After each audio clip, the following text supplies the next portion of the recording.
Those who dominate their eras are powerful heroes or a supreme existence far above all others. They carry with them an obliterating power that outshines everything else. There once was a king who managed to build an empire. He was also the leader of a great organization. Throughout history, there are those remembered for their feats, defeating a demon king, curing diseases, or simply being powerful. But the boy thinks about this and becomes enraged, believing all these stories are a huge joke. He clenches his fists, filled with hatred. And that boy was trained the way they wanted, starting at the age of 10. But the kid ended up becoming a punching bag in the process, shaped however they pleased. To grow stronger, surviving was truly a great sacrifice. Even that beautiful girl made him feel genuine despair despite her smile. And amidst all that bitterness, he still had to hear things like, "This is all for your own good, so you'll grow stronger." At least the time to say goodbye to all of it is almost here. To all the scars carved into his soul. To leave that damn place behind, the Hall of Heroes. This boy, who has suffered so much until now, is named Davy. He's the one who owns this thrilling journey. The girls regret that he's still just a poor little bastard.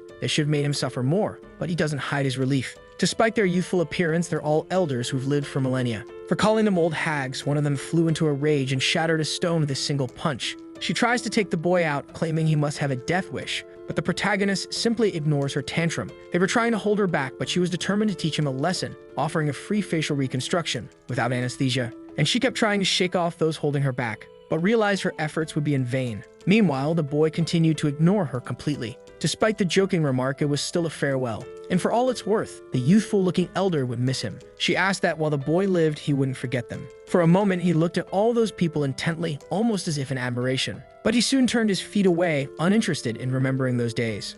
Leaving behind many of those who contributed to his harsh training, the boy walks his path, but there's a faint smile on his face. And from the bottom of his heart, he hopes he never sees those degenerates again. As he continues forward, everything fades away until only light remains, a blinding, intense light. Now he's lying down, and it seems medication is being administered intravenously into his body. There is no one else in the room. The curtains sway gently in the soft breeze. That hand can barely move. His body is so weak he can hardly open his eyes. It took so much effort that he gave up trying. At last, he had returned to that place. There's a painting hanging on the wall of the room. He is the weak and forsaken prince, and his full name is Davy Al Round. The Round Kingdom lies in the eastern part of the continent, an insignificant country that produced an equally insignificant heir. Unlike his former life, he imagined there would be some privileges in being born noble, like a bit of luxury. But clearly, he was just a fool for thinking that. He thought his life would be peaceful, not realizing how dangerous the heir's position was. Those who conspired against his family poisoned Chalice, and he grew up constantly under attack. Because he was weak, he was also at risk of being expelled from the family. In his memories, he began to recall being watched by someone and preferred to forget that part. His priority now is to recover. He can deal with everything else later. Let fate wait, because once he's recovered, he'll be capable of anything. He'll be able to defeat every one of those who conspired against him, especially that blonde brat. Because the protagonist was trained by heroes for thousands of years. The poor boy is crying alone, but it seems someone found him, someone who saw that newbie hiding. This startled the protagonist. Damn, the guy can't even cry in peace without some son of a bitch showing up to bug him. Stay strong, my protagonist. It's one of the heroes who trained him, who already knows the boy got a legendary beating. It was even beautiful to watch. If he came here just to make fun of him, let him, said the protagonist, because he has no patience left for giving responses. They were the ones who welcomed him warmly, only to ignore him later once they realized he was weak and useless. The truth is, he felt very uncomfortable with it, but since he was weak, he had to endure everything in silence. And now he's there, visibly upset. He didn't go to that place by his own will and doesn't even really know what he's supposed to do. The hero tried to comfort the boy, saying those people are egocentric and that none of it is his fault, because he doesn't know what it means to be a hero, and the real hero there said that the answer to that question is what everyone is searching for. So it's time for the newbie to cheer up a bit, he said while grabbing him by the shoulders, because he decided he would help him find his own answer. After all, they had become family. But the protagonist disagrees with that statement. He doesn't even know these people yet. The hero in front of him is named Hercules, and he's a survival expert. From that point on, he would dedicate himself to training the boy's weak body. The news did make the protagonist very happy, since he suspects the process might be painful and downright awful. Hercules said they needed to get along, but the protagonist, desperate, said he hadn't even given his consent yet. That was just a dream filled with his old memories. And now he had woken up once again. He's still bedridden, receiving that intravenous medication. Apparently, it really did happen somehow. He had returned to his own world. Still lying down, he hears the door to his room open. As the person approaches, the protagonist tries to figure out how long he's been back. And during all that time, only one person has come to visit and take care of him. The same maid every single time. Of course things would be like that. After all, he had remained in that condition for a long time. But the idea that only one person has taken care of him bothers him. It really shows that no one else cares. Still, he should be a bit more grateful. At least someone is tending to his body, which remains in this state. Opening one eye, he tries to see what's happening in his room. He tries to sit up in bed. It's still very difficult to move his body, and there are many things he needs to check right away. The first thing he does is reach for a calendar. After all, he needs to know what day it is and how much time has passed. It's the 278th day of the year Baldus. Come on, is it so hard for the author to also recycle basic concepts like calendars? We already get that it's a fantasy world. Anyway, it's been 6 full years since he was struck by that arrow. The boy still holds the calendar in his hand and begins to think, remembering the day he was hit in the back by those arrows. Meaning it's already been 6 years since he was attacked, and it's about time someone paid for it. He can't go back to being the same pathetic person, so he needs to stay focused on fully recovering. Looking at his own hand, he decides it's time to begin. He clenched his fist tightly, with all the strength he could muster, giving his body a command to restore itself. After that, he opened his hand, waiting for a result, until he realized that nothing had happened. Absolutely nothing. He doesn't understand why nothing is happening. At the very least, something should have. The protagonist is staring at his hands when a glow appears before him. The heroine said he has a lot of divine power flowing through his hands. That's not exactly a bad thing, but he needs to learn something about it. He could end up becoming the most skilled at controlling that type of power. Divine power really is something admirable. It comes from the deity that governs purity and health. Only those loved by this deity can receive such power. Daphne was the one who taught the protagonist how to use it. She had to learn it all on her own, and thanks to her effort, the protagonist was able to learn something. The biggest problem is that his original body remained inactive for 6 years. Despite the challenges, all the experience he has is stored in his soul. But his body is still extremely weakened, so he'll need some more time before he can use his full potential. Even the most basic healing ability isn't working because his body is as broken down as an old car. He tries to use healing magic over and over again. In other circumstances, he would have already given up at this point. But his determination had been refined. He even threatened his own body. It better become useful soon, or things would get complicated. After that internal dialogue, he finally managed to cast his first spell, and he couldn't afford to waste such a great opportunity, successfully healing himself with the healing magic. At last, he had the strength to stand on his own 2 feet. It's truly incredible that he actually managed to do it, because now he was able to use sacred power with his own body. The rest of his abilities will return as soon as he fully recovers his body. The first thing the boy did was walk over to the window, feeling the soft breeze brushing against his face. On top of that, the view he had of the kingdom was truly beautiful. It had been a long time since he last saw the sun. That ended up giving the protagonist a wonderful idea, now with a mischievous smile on his face. He stretched out both arms, hands wide open. With all the power he currently had, he was going to worship the sun. Before he could finish whatever he was doing, he heard a strange sound, ceramic shattering. It was the maid who had dropped the plate, and right after, she started screaming. The boy froze, caught off guard as well. That woman was in doubt. Was it really the prince? Was he truly all right? The boy wished he hadn't been seen under those circumstances. He felt so embarrassed he wished he could go back into a coma. The news that he had woken up spread quickly. The doctor came to see him. After examining him, the doctor said it was a bit strange since the prince's condition had completely disappeared. The boy tried to smile discreetly, hiding the origin of his sudden recovery.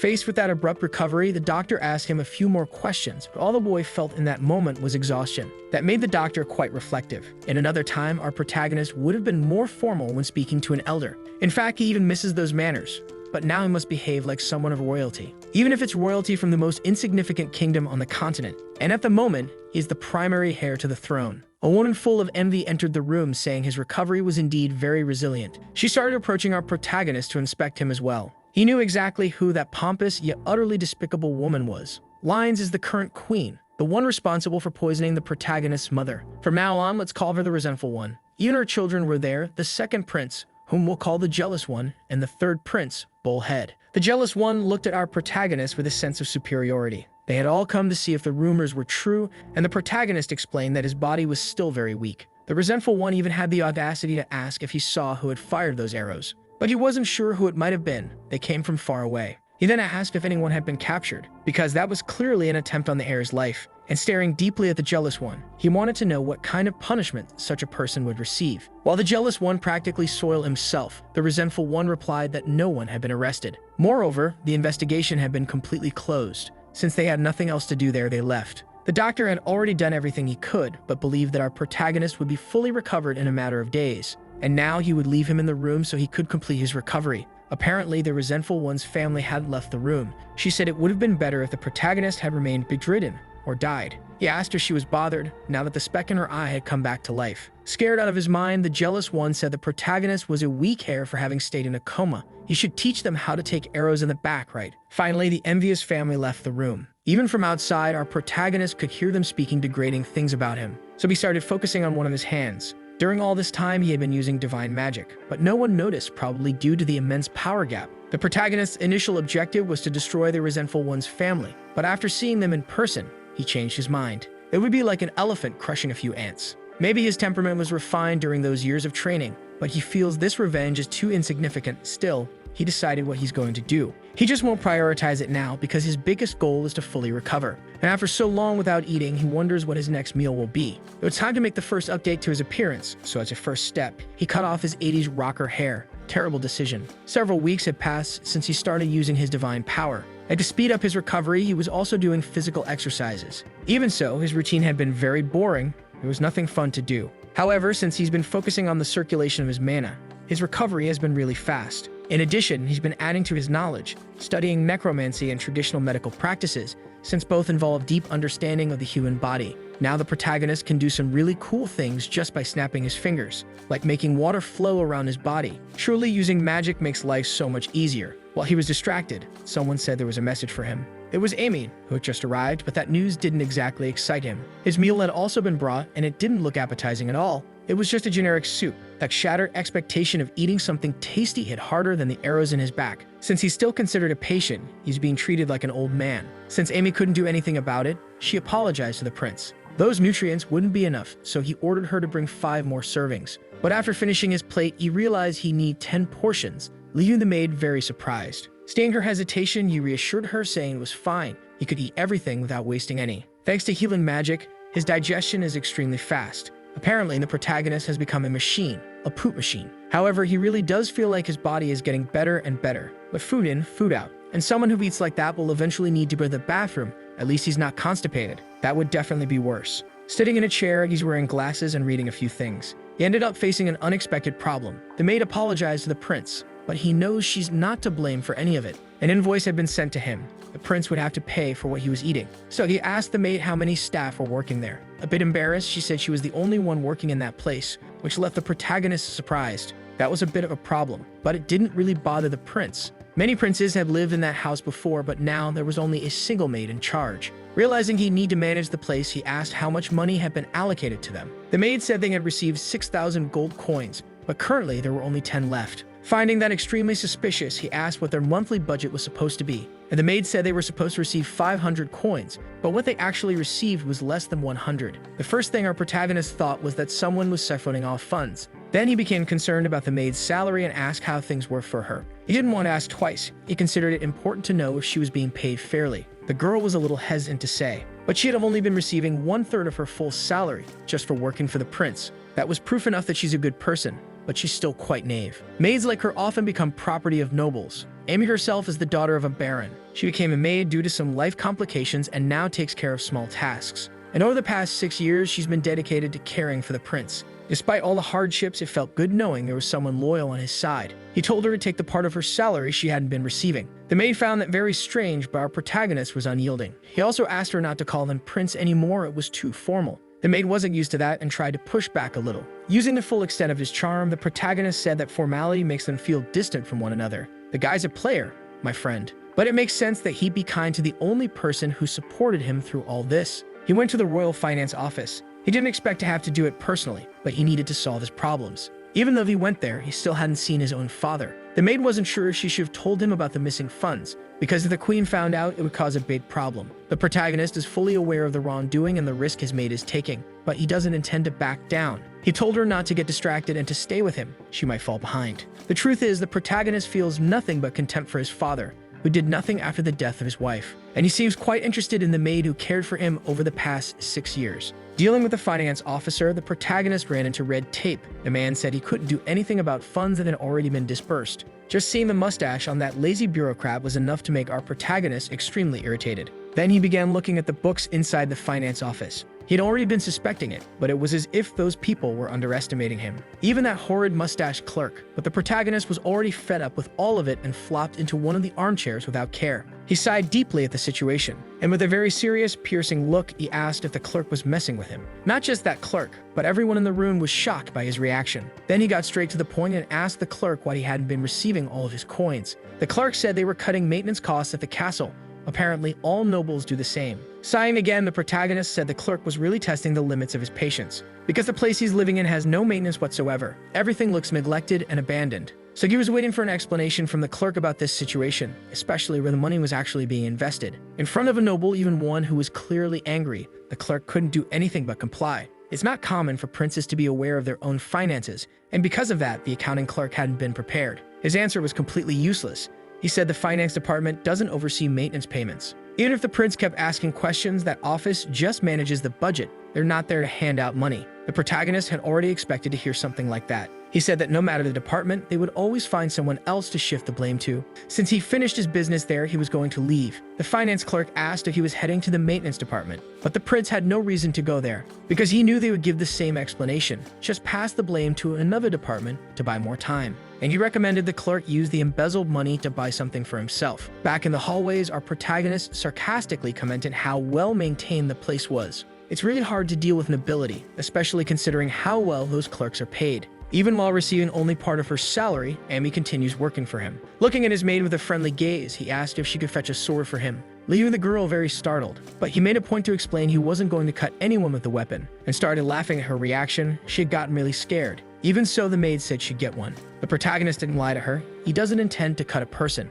What he's going to cut doesn't even deserve to be called human. The protagonist has just activated violence mode. Since he's in a fragile position, if he starts cutting people for no reason, it would be a huge problem. He'd be exiled in no time, as the nobles would say he'd gone mad. There's no way they would tolerate such actions. But our protagonist has no intention of staying in a position of weakness before this rotten ability. After some effort, he managed to hunt a boar. Amy couldn't understand how he pulled that off, and our protagonist said he just happened to find the animal in front of the castle. That was a lie, he hunted that animal, but he's going to play weak and ask the maid to fetch a plate and a waterproofing agent if they had any. But the maid was more worried about something else, which caught the prince's interest. She said she couldn't allow the blood of an animal to touch royal hands. Furthermore, she couldn't allow him to butcher the carcass. It might result in him cutting himself. With the knife in hand, our protagonist said it was fine.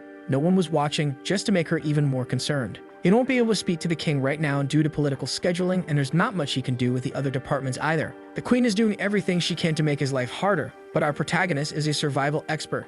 After all, he was trained by Hercules himself, and now that boar would be his dinner. The danger it posed was nothing to him. In the room of the resentful queen, she continues fanning the bitterness of her soul. She wants to know what the prince is up to. She noticed that ever since the protagonist woke up, he's been acting very differently. According to the doctors, the prince can barely walk. It might take a whole year for him to recover. The servant said there's no reason to doubt that information. Looking firmly at the servant, the bitter queen disagreed. That servant belongs to an assassin guild, the Black Moon. And even though she's using her services, the bitter queen still feels uneasy around her. She also added that her colleagues are mediocre. As for the prince, the very son abandoned by the king, she doesn't believe anything will change, even after all these years. She believes the heir's life is in the palm of her hand. At least, that's how things should be. But the bitter queen's insecurity is growing. That assassin has something to say to the queen. She recommended that the queen not insult her companions, regardless of their class. Hearing this, the queen pulled back, saying she was just expressing her concerns. She believes she can stop the prince's plans at any time. But if things don't go the way she's planning, someone will end up paying the price.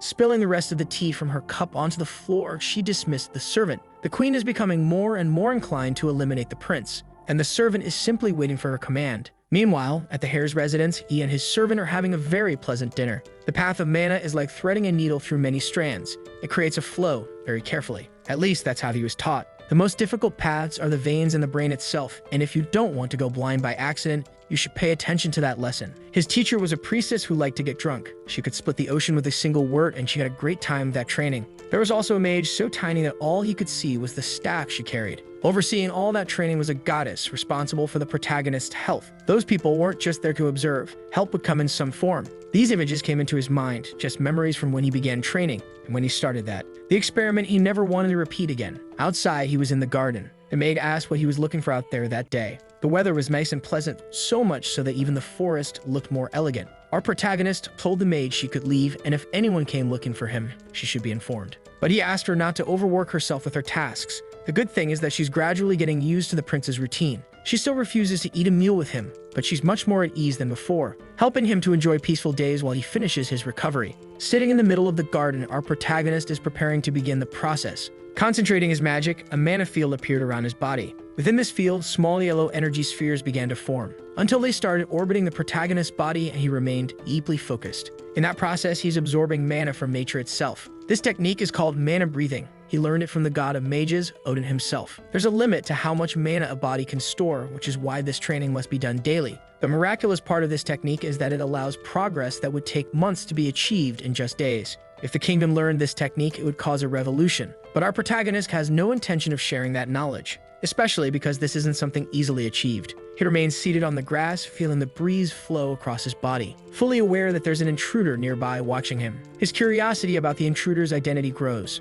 But one thing he's sure of, it must be the queen's doing. And to avoid problems, he pretends he hasn't noticed anything, because it's still advantageous for him to be seen as a foolish and weak prince. Thanks to his mana distortion field, he's able to train peacefully, and now he can store even more mana. But there's one problem. He's getting closer and closer to the moment when he'll have to do that. That damn mana circle. Priests can't use magic and mages can't use sacred power. And necromancy is a technique neither of them can wield. But as you've probably noticed by now, the protagonist can use all three powers, thanks to the efforts of those two crazy teachers and those degenerate researchers. Just thinking about the process makes the protagonist feel nauseous. Ordinary mages draw a mana circle in their hearts so they can control their own mana. Unfortunately, that method prevents them from using sacred power and necromancy. And if he tried to force it, the protagonist could end up destroying his own heart. That's why he has a circle made especially for him. Its name is the artery circle. By focusing on the arteries of his body, he's able to create a circle that helps control the mana flow. Thus, he uses his entire body for this task, achieving incredible results.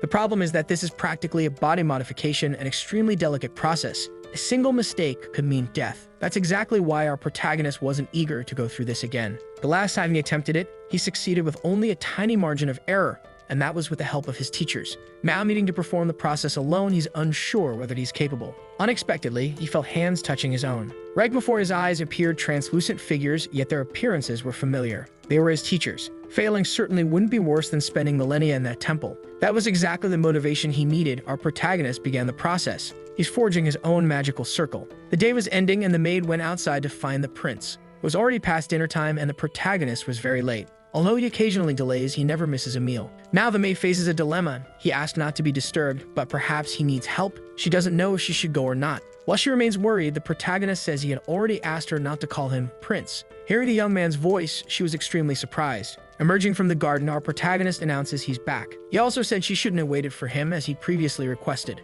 Nevertheless, it's difficult for our protagonist to resist this woman's resilience, which means he'll have to work even harder. Without warning, he hugged her, but for God's sake, the guy can't even hug properly. He left one arm dangling awkwardly. Yet even so, the maid's face turned completely red, as if she were having a stroke. Only then did the prince apologize to her, revealing that, in fact, he's reached his absolute limit. Collapsing to the ground, utterly exhausted. Now that explains the awkward hug. After arduous training in the garden, the protagonist needs plenty of rest. Our protagonist wakes up lying in his bed, realizing he'd been worried unnecessarily. While thinking about it, he noticed something different there. Something was touching his hand. That hand belonged to Amy. She had ended up sleeping beside him. Getting up, he remembered he fainted the previous day, which probably worried her greatly. And the task he was so hesitant to complete was performed perfectly. Now he has those three powers running through his veins. Besides the unusual circle, there's a special effect. The breeze entering from the window woke the maid. She saw the prince looking outside. A special effect is the total absence of limitations. Moving a single finger,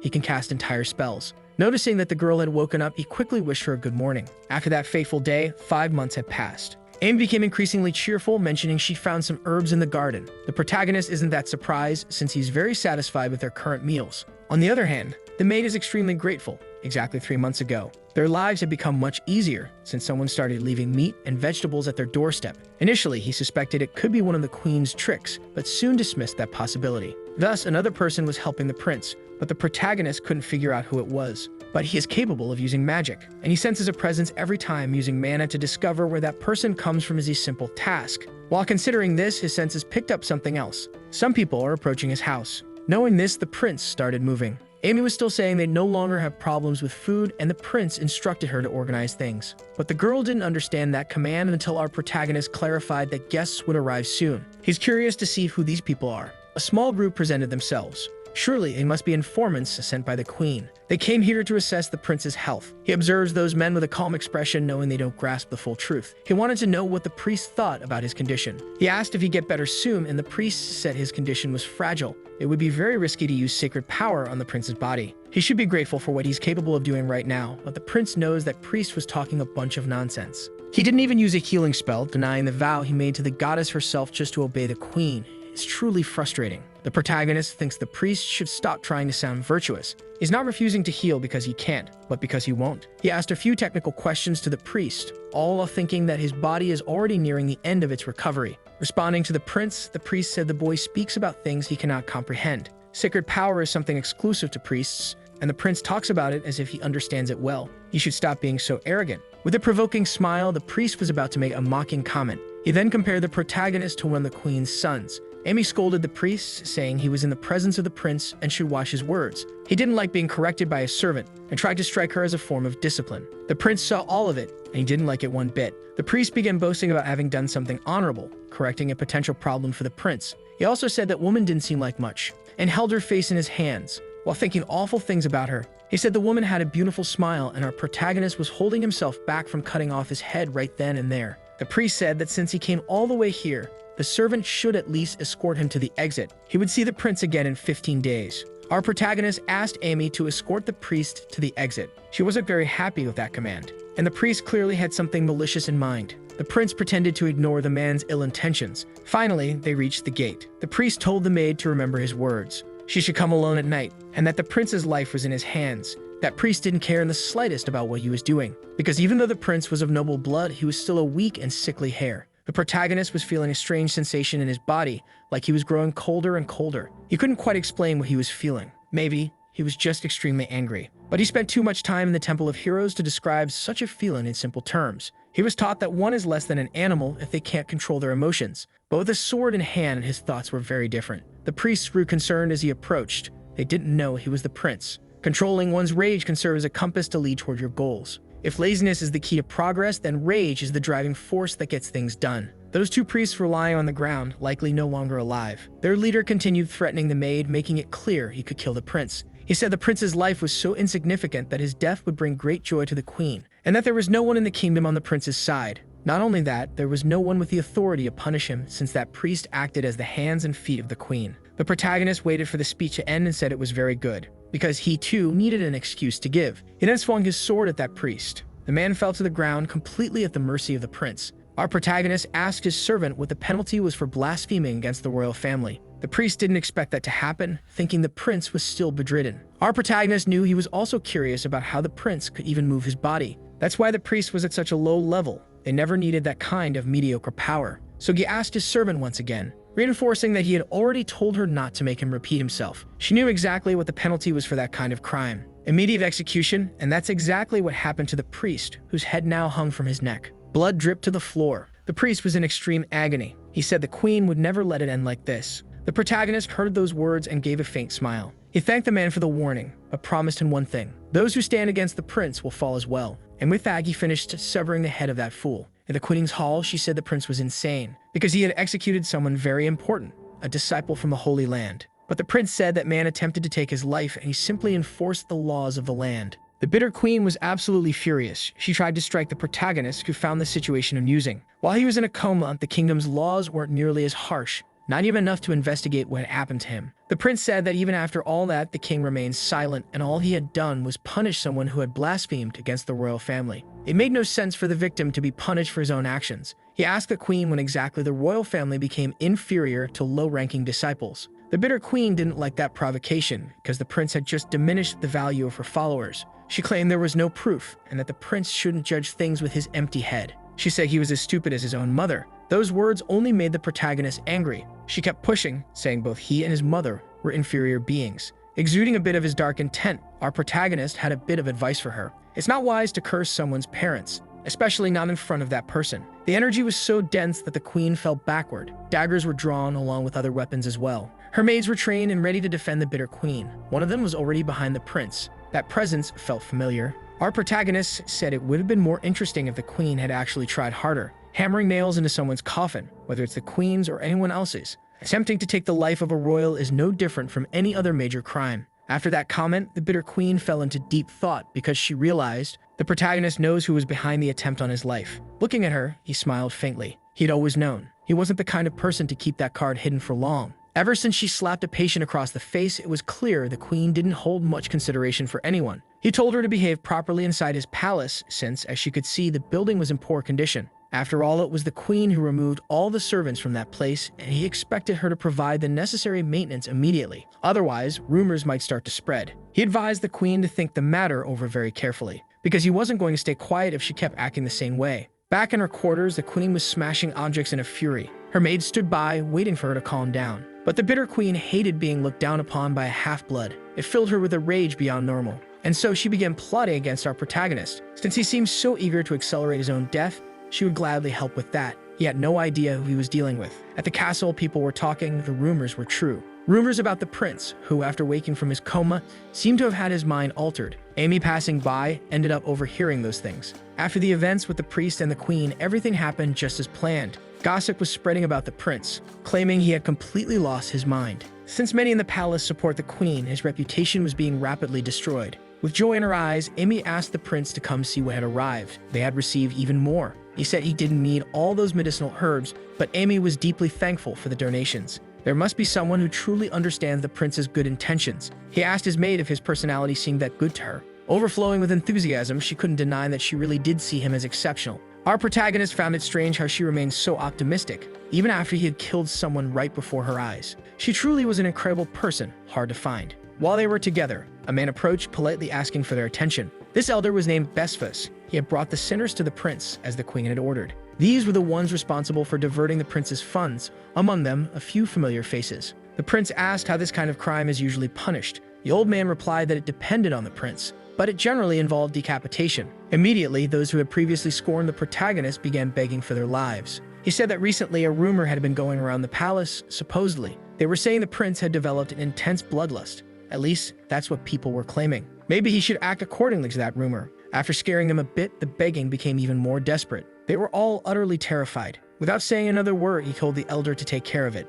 Those people would be arrested, but it didn't please our protagonist that it happened under the queen's initiative. He decided to go along with it, as the situation had become a bit more interesting. Those people would be beheaded in 9 days. Back in his quarters, he also ordered Amy to be promoted and for a bonus to be added to her salary. He had another question to ask, whether the audience with his father was still not permitted. The old man apologized, and our protagonist wanted to know if that was a command from the king or the queen, but the old man replied that he was just a messenger. He asked the boy to be patient, as the kingdom was in a delicate situation. The prince understood exactly what those words meant. He said he would keep that in mind. The old man believed he could leave, but the prince still had something else to say to him. He was eating everything that had been sent to his home. However, it wasn't necessary for the old man to keep sending medicinal herbs, and since things had changed, there was no need to send food either. The old man began to smile. He said he didn't know what the prince was talking about, but it seemed like he had been blessed. He said the prince would soon be receiving guests and needed to go. Our protagonist was surprised at how much the old man knew about the palace. He then began to wonder about the old man's nature, because he had played the fool even though all the evidence was right there.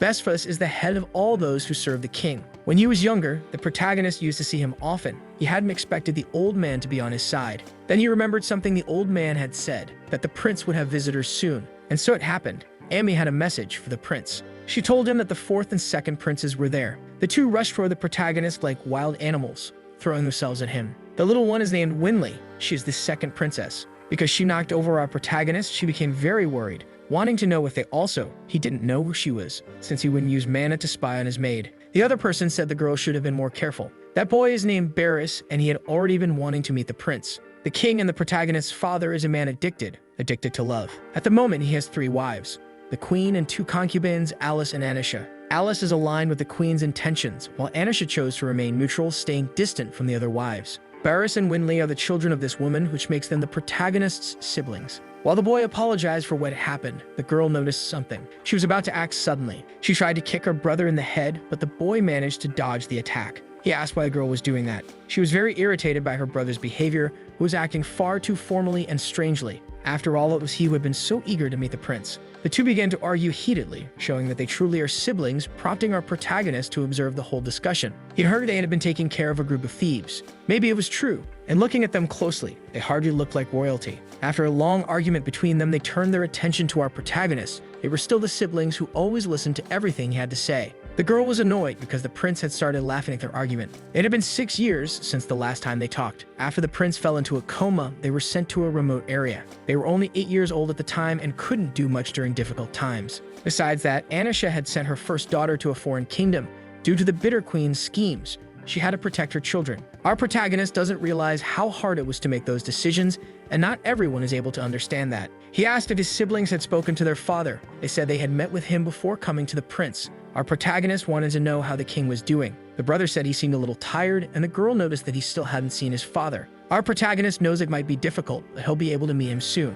On the way to the prince's residence, they saw something that needed to be said. The condition of that place was truly pitiful. He said some people had been embezzling the budget, but those people had already been captured. Hearing this, his brother became very upset. He couldn't accept that something like this had been done to his sibling. It was unacceptable that money had been stolen from a sick person. They were going to speak to the king, but our protagonist asked them not to tire themselves with that. His brother looked like he was about to take action, but he suddenly stopped after realizing what he had heard from the prince. The protagonist seemed quite calm and stated he would take care of his own matters. The reunion with his siblings made him happier. He hadn't realized there were so many people on his side, though maybe it was just his imagination. He continued chatting casually with his siblings, and it seems the girl has some potential for magic. And once again, they went back to discussing trivial matters. His brother also has a talent for swordsmanship. Despite their frequent arguments, they are gifted. After hearing those words, he learned about a swordsmanship competition, which left his siblings worried. They didn't want the prince to learn about that information, not like this, and now they were arguing again. Then the young man composed himself again, presenting a small envelope to the prince.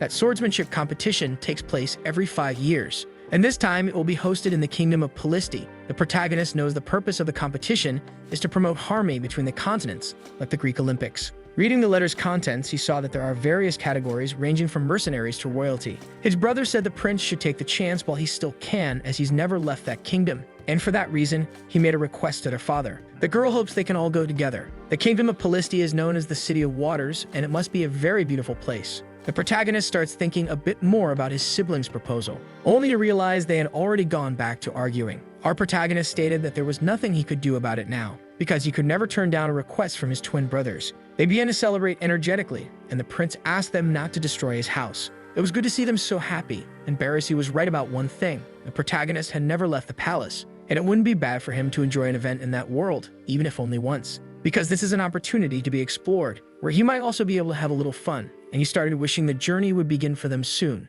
Other people are also learning about this swordsmanship competition. Barris is about to turn 14, and he's almost becoming an adult too. They know the twins must be talking to the prince right now, but the elder asked them not to worry as the prince is becoming an exemplary person. He's calm and gifted with great perception, and the elder was very surprised to see how much he had changed. To the mysterious man, the elder's judgment was more than enough, and the one who seems to be the love-addicted king finds this situation a bit sad. A photo of the former queen had been placed on the furniture. The protagonist looked at his mother's photo with great joy. Until now, he had been ignoring the state the palace was in. Thanks to the elder's help, the building was restored very quickly. Amy also appreciated the renovation. She couldn't believe the day had finally come, and the protagonist noticed her interest was a bit too peculiar. Maybe he had pressured her too much, but Amy was happy that things were going well. Then they asked the prince if he was ready, because the time for the journey was drawing near. Our protagonist asked Amy to take care of that bottle for him. Now they were ready to depart. They're heading toward the kingdom of Polisti, the City of Waters. This competition is an event that draws the world's attention and holds great influence.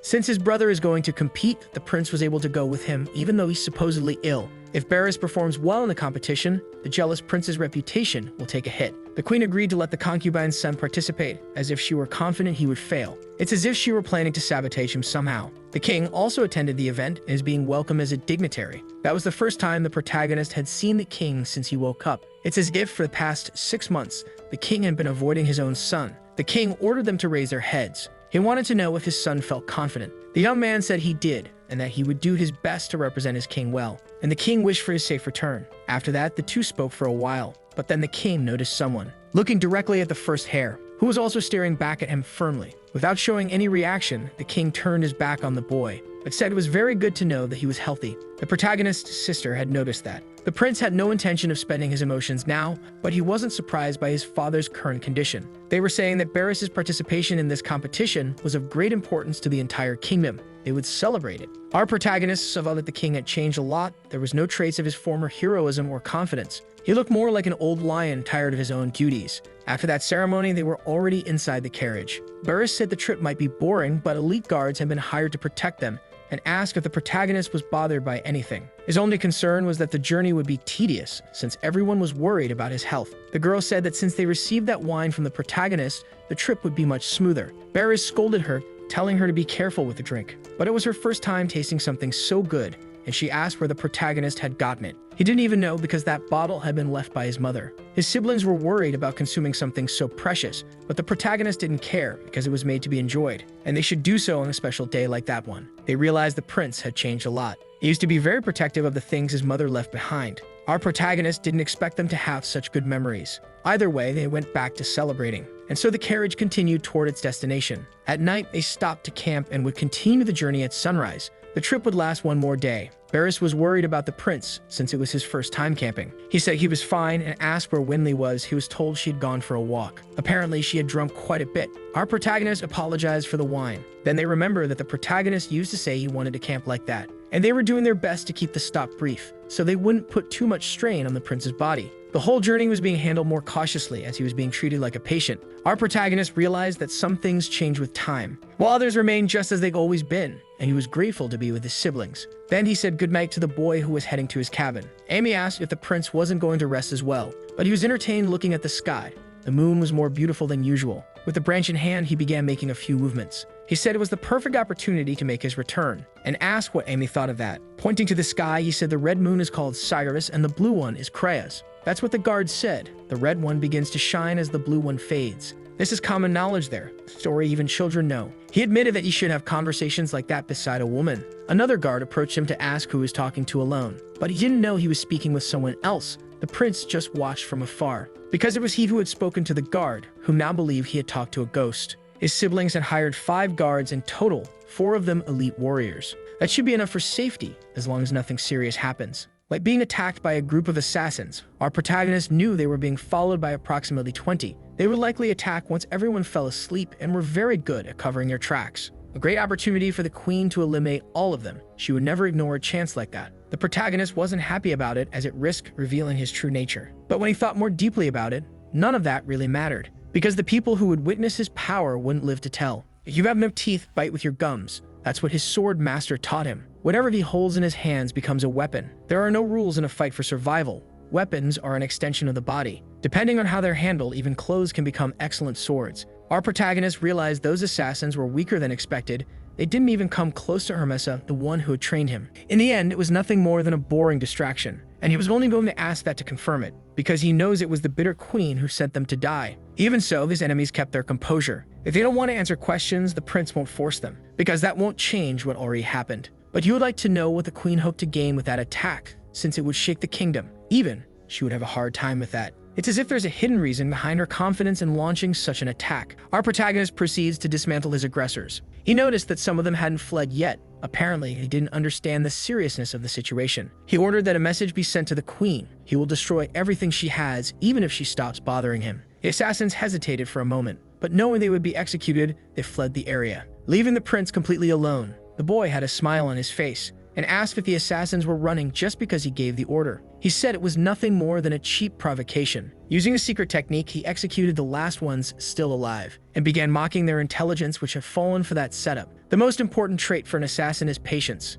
If there's no one left to witness it, it's an assassination, so they should remember that. As he said those words, 2 other assassins tried to attack him, but it was useless to try and strike the protagonist from behind. The problem is, one of them really did try to escape, while the others tried to buy a little time. But the protagonist finished them off effortlessly. He said his enemies weren't worth more than the branch he used as a weapon. He pointed his finger toward a spot deep in the forest. His vision had locked onto an object. He had prepared it as soon as he learned about the ambush. There's no way his target could escape his eyes. All it took was a snap of his fingers, and the assassin was caught in a soul explosion technique. That technique was a bit brutal, but fitting for the context. He shouldn't show mercy to anyone who tries to take his life. That's how they taught him at the Temple of Heroes. It was a fitting end for all of them. A perfect assassination, the author of that act would never be discovered, and that's what made it perfect. The bitter queen was anxious to know how the assassin's mission had gone, but the servant had no good news to deliver. The candles tied to her pupils' lives had been completely extinguished. The queen realized that all of the assassins had been slaughtered. Then she asked how those royal bastards were doing. She learned that all of them had arrived safely at their destination. Faced with the assassin's incompetence, the bitter queen slapped the woman across the face. She said they were useless fools who couldn't take care of a few children and a handful of knights.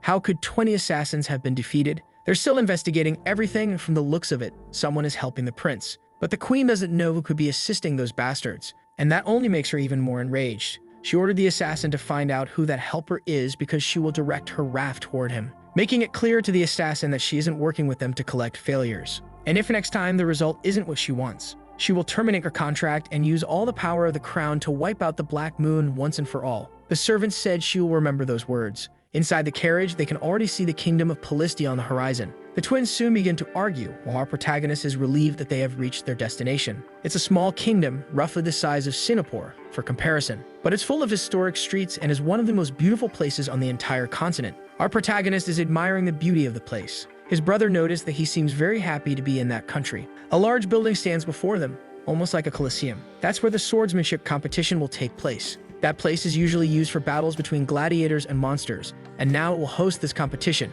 which will involve 8 countries in total. In the end, thought our protagonist, it's just a way for countries to show off their military strength to each other. Not everyone there is excited about the competition, since all the participants are under 20 years old. Not all of them are talented. Nearby, the princess pointed out that the representative of the Kingdom of Round is that idiot she's accompanying. Our protagonist found it amusing that they keep arguing, but he knows his brother's skills are only intermediate. He's close to becoming a master. It's truly impressive for someone so young. The representative from the Kingdom of Fallon is the famous Sword Princess. Our protagonist doesn't know who she is, and his sister said that everyone in the kingdom knows this person. Apparently, someone new appeared during his coma. Elena of Fallon is the only princess of her king and has 9 brothers. She is also the crown's favorite. But the protagonist's brother said her fame isn't only due to being the sole princess. She is famous for being the wielder of the divine sword, the sword favored by God, a masterpiece that took 1,000 days and 1,000 nights to complete. Also called Calderas. It's been a while since the protagonist last heard that name, because the sword god Hares was his first teacher at the Temple of Heroes.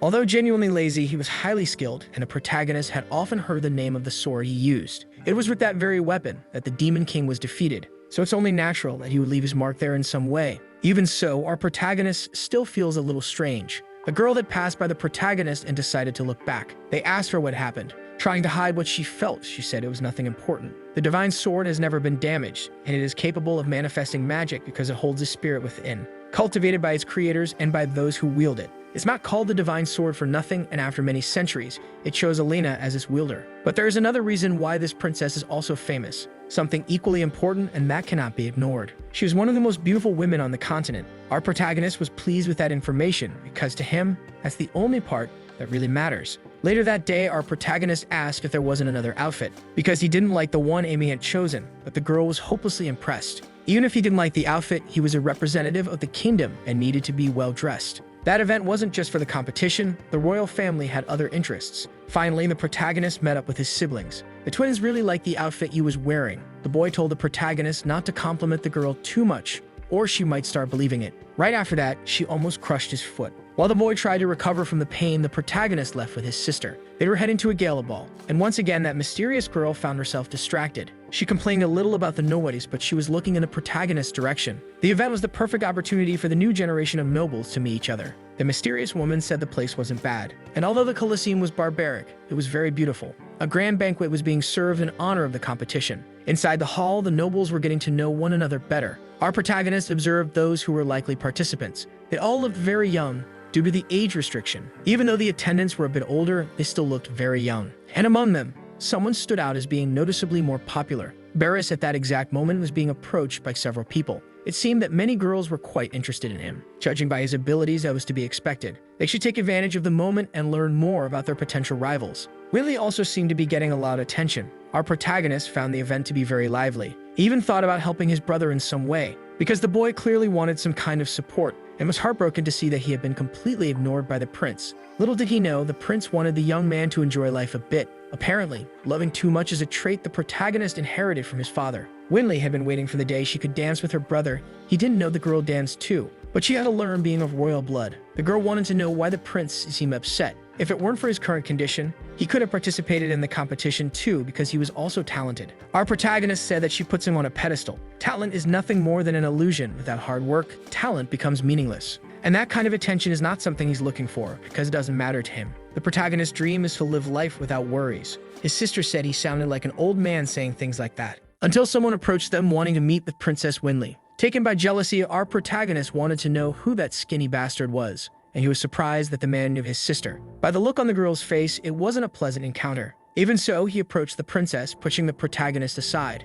because he really wanted to talk with her for a bit. She said she couldn't do that, as she was in the middle of a conversation with her brother. The young man didn't deny being upset, and apologized for the lack of manners. He introduced himself to our protagonist. His name is Boltus, the 7th prince of his kingdom. Well, let's just call this rare gem Cheerful Fool. The protagonist was about to introduce himself, but the Cheerful Fool already knew who he was. Even though he knows his identity, our protagonist doesn't seem impressed. The Cheerful Fool asked what brought the prince there, and our protagonist said he came to watch his brother in the competition. But he was surprised that the Cheerful Fool pushed him even knowing he was a prince. The extra wished the prince an enjoyable stay, and turned his attention back to Princess Winley. He said he wants to win the competition and dedicate his victory to her, but she found that unnecessary and rude to the other participants. And the Cheerful Fool said it wouldn't be rude as long as he wins the competition. She said her twin brother will also participate, and making such promises belittles the boy's talent. Pulling the prince by the arm, she left the Cheerful Fool behind. Our protagonist felt pleased, realizing his sister can take care of herself. But he didn't like the extra's behavior one bit,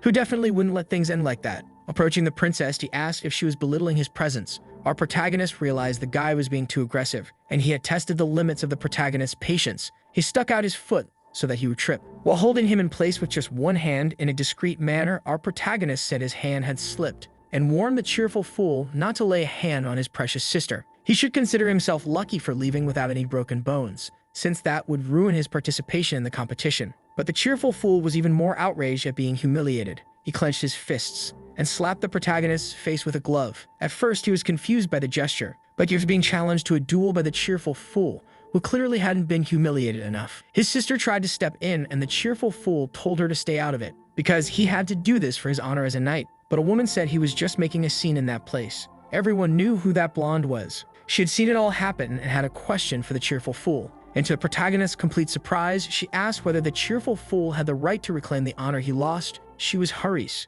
the sword goddess Haris, hero of a fallen empire, who became one of the great powers of that continent. It said she was the original wielder of the sword Caldaris and creator of a lost swordsmanship technique called Claymore. Those who mastered that technique could create tsunamis with the swing of their blades, and our protagonist quickly thought she might be Haris. But in fact, she is Princess Ileana of the Fallen Empire. Her appearance started to cause a bit of a stir. Our protagonist was also quite shaken. He was amazed that the princess looked so much like Haris, because he was sure Haris was a man. Strange that now she's a woman. It seemed that instead of just thinking it, he had said it out loud. Standing face to face with him, the princess wanted to know what he was saying. She was so close that he was feeling a bit uncomfortable. He said he was mistaken. Even so, the princess stared at him with intensity, while our protagonist claimed to have forgotten what he was saying. He had no idea how things got to that point. Even his brother came over to see what was going on. The princess turned her attention back to the Cheerful Fool, saying he was disrespecting everyone there. The one known as the Emperor's Forbidden Treasure was truly impressive because she was charismatic. And she said that if the Cheerful Fool truly valued his honor as a knight, he should apologize to those two guests. But he was full of rage from being humiliated. Our protagonist figured that someone so prideful wouldn't apologize so easily, and he saw in that a great opportunity. Before the Cheerful Fool could apologize, he confirmed that he accepted the duel. That statement left his sister very worried, but our protagonist wasn't going to let the Cheerful Fool escape his wrath. The princess said the fight was pointless, but the protagonist replied that it was up to him to decide whether to accept it or not. And he asked if Happy Fool really wanted a duel, because if it's a beating he's looking for, then a beating is what he'll get. It had been a while since he last wielded a wooden sword. His brother was very worried, since his opponent was someone who would be participating in the fencing competition, but he told his siblings not to be afraid because of that. Happy Fool said he was just an amateur, and that he should quit before causing problems for his own brothers. If he were to kneel before Happy Fool, he would forgive the protagonist's offenses. That only made his brother even angrier, but the prince said it was fine, because actions speak much louder than words, and he asked if Happy Fool agreed with him. The extra said that if he lost, he would kneel and admit defeat. Given that promise, our protagonist warned him not to regret it later. Finally, the two could begin their fight. Our protagonist was thinking about the best way to handle this situation, because he was still acting like someone who had been in a coma for 6 years, and he didn't want to show his full potential there. Maintaining a completely carefree posture, Happy Fool asked if he was scared. He had been waiting for the prince to make the first move, and he had just wasted a great opportunity. Soon, an excellent idea formed in our protagonist's mind. He said he wouldn't hold back in that fight, charging fiercely at Happy Fool. The boy was surprised by the speed, and saw the protagonist's sword being handled with great mastery. Deliberately, he dropped a weapon. Happy Fool thought he had found an opening to counterattack, but was struck before he could even realize it. The lights were on, and no one was home. Happy Fool lost consciousness for a moment. His sword flew through the air, while the protagonist acted like a fool, pretending not to know what happened, and asked if Happy Fool had really been hit by that, asking why he allowed himself to be struck first. The other nobles noticed he was being humiliated, and that there was a clear gap in their skill levels. That only fueled the extra's fury even more, and he wanted to take the protagonist's life. Smiling, he said that with Happy Fool's skill level, taking the life might be a little impossible. They continued to exchange several sword blows. The fight was more difficult than Happy Fool had expected. He was being pressured non-stop. He noticed the protagonist's stance was terrible, and he could barely control his own strength. Even so, it was still incredibly difficult. He believed he wouldn't allow himself to be defeated, as he was too proud. The problem was that Happy Fool was skilled with the sword and knew his own limits. Realizing that the protagonist was about to land a brutal blow, the hit landed and he couldn't understand why it had happened. The nobles in the hall watched the unexpected result of that duel. Happy Fool was on the ground, apparently defeated, and our protagonist apologized for hitting him once again. Happy Fool still wasn't tired of being humiliated. He believed he could provide a little more entertainment, but he started to hear what the nobles were saying. The so-called prodigy had already been hit 3 times. Maybe he wasn't as talented as the rumors claimed. Filled with rage, he punched the ground, saying the nobles didn't know anything. Even so, he didn't have the courage to stand up again. Our protagonist knew that Happy Fool was completely blinded by anger, and that's why he had learned that fencing technique. The correct name of the technique was Drunken Sword. As the name suggests, it's as if the user were drunk. It was invented by the biggest drunk among all heroes, the great, the idolized, the most brilliant Dokgo Jun. And the sword god found that technique very interesting because it was unpredictable and dangerous. That's why the protagonist ended up learning it. Watching the boy learn it, its creator realized just how dangerous it really was, and started laughing at his own conclusion. The sword god warned that the technique shouldn't be used carelessly, only against those who truly deserve to be buried. The protagonist needed to have some awareness. Even the creators of that technique regarded it as a serious taboo, perhaps because it was too powerful and because of its unpredictability. None of those factors were the real reason behind the concern. It was how the style was deeply tied to deception and manipulation of the opponent. The goal of the style wasn't to protect someone, nor to take lives, but simply to humiliate the opponent in front of everyone. Despite that intention, the style is incredibly effective. The only problem is that the opponent ends up being heavily provoked in the process. Once again, with great skill, our protagonist made the cheerful fool fall to the ground. The larger the audience, the more effective this technique is. Exactly like what's happening now. Our protagonist said he doesn't know if he's just lucky or if his opponent is truly that bad. He's thoroughly enjoying the moment since that style of fencing suits him very well. The princess continues to observe the match closely until the cheerful fool's sword began to glow. His eyes looked threatening. He had already lost himself through his own rage. He declared he would end the protagonist's life immediately. The match suddenly became much more dangerous. That was a spirit sword, and the protagonist's siblings were frightened. But the cheerful fool said it was too late for regrets. Our protagonist knows that if any more coincidences happen, he'll start raising suspicion. On top of that, he feels a cold gaze watching him at all times. The cheerful fool managed to get close to the prince. He thought he had caught the boy off guard. He aimed to strike his head with the tip of his blade, but it didn't go as he expected. He couldn't understand what was happening. Only then did he realize the protagonist had dodged it. He kept staring at the protagonist, still not understanding what was going on. Our protagonist managed to intertwine his leg with the cheerful fool's, and things began to turn upside down. The poor boy tried to recover from the fall. The cheerful fool tried to say it was completely useless, but was taken by surprise by the wooden sword. Our protagonist started complaining about back pain. He said he had lost his balance and fallen on his own. The nobles didn't understand what had just happened either. However, the cheerful fool had been disarmed, and it looked like he had lost that duel. The nobles were disappointed with the cheerful fool's performance, but impressed by what the protagonist had shown. They knew the boy had been in a coma for several years, and he said he was just very lucky in that duel. They even joked that he must have used up all his luck in that moment. The cheerful fool still hadn't gathered the courage to stand up, and the princess was observing everything that had happened. That really was quite a show, but she wasn't pleased. She considered the whole thing nonsense and was leaving the hall. Too bad for her if she has pity for a bum. The cheerful fool had it coming. The servants tried to stop the princess from leaving. Our protagonist, addicted to love, thought the princess was very cold, and that only made her more interesting to him. Already in the carriage, he was being scolded for his reckless behavior. Thanks to that duel, he had caused quite a scene. He tried to reassure his brothers, saying that in the end, everything had worked out. But the boy warned that the protagonist was lucky. His opponent might have a poor attitude, but his skills were supposed to be decent. He had seen a display of those skills when they first met. Since then, he hadn't stopped chasing the princess, who finds the guy quite annoying. In the end, the protagonist's plan had gone smoothly. His brothers asked what plan, but he changed the subject. And his brother insisted he was just lucky, hoping it wouldn't happen again. But the boy couldn't finish his sentence because the protagonist was crushing his hand. He asked where the prince got that absurd strength from, and the prince asked not to be treated like a patient, but he promised to follow his younger brother's advice. Eventually, the truth about the protagonist will come out. The princess is also very relieved and happy that her brother proved to be amazing, that he managed to catch the cheerful fool off guard a few times. And indeed, that clown never expected to be defeated so thoroughly. To close the evening, fireworks lit up the sky. But among the crowd, one person remained extremely angry, a cheerful fool who wouldn't stop breaking furniture. The servants tried to calm him down, but their efforts were completely useless. He couldn't believe he had been humiliated like that in front of everyone. The boy is so full of himself that he believes there are very few things in the world he can't have. And you began to think about the princess of the kingdom of Round. The truth is that he has another kind of interest in her. He chose her as a fiancé because her future brother-in-law is skilled with the sword. After speaking with the queen, he believed the marriage would really happen. But after what he did, things became much more complicated. Completely devastated, he ordered the servants not to approach him, and continued tossing furniture through the air, proving he's a complete emotional wreck, someone worthy of pity. At last, his body was exhausted after the long humiliation. Now he was physically drained, and he promised that he would end the life of the person responsible for humiliating him. A voice from the shadows asked if he truly wanted to kill someone. He didn't know who that person was, but they repeated the same question once again. Irritated, Happy Fool demanded to know who was speaking. The shadow formed a mysterious arm and said she could help this handsome guy kill that person. It seemed the poor Happy Fool had been enchanted. The shadow would help him bring a painful end to the protagonist's life. He just wanted to know the name of that mysterious being. She said her name was Sherio, and hopes he remembers that name since he asked so many times. For all practical purposes, she'll be referred to here as the Smoke Weirdo. Happy Fool was completely lost in that woman's gaze. He approached her as if he were under a spell. The Smoke Weirdo found it delightful. Revealing fangs inside her mouth, she said she'd take care of the rest. And Happy Fool could do whatever you wanted from then on. At dawn the next day, the Colosseum was ready. Our protagonist was informed that his brother would soon participate in the competition. He would fight shortly. He continued practicing to increase his mana. There was still a long road ahead, and the servant was watching him.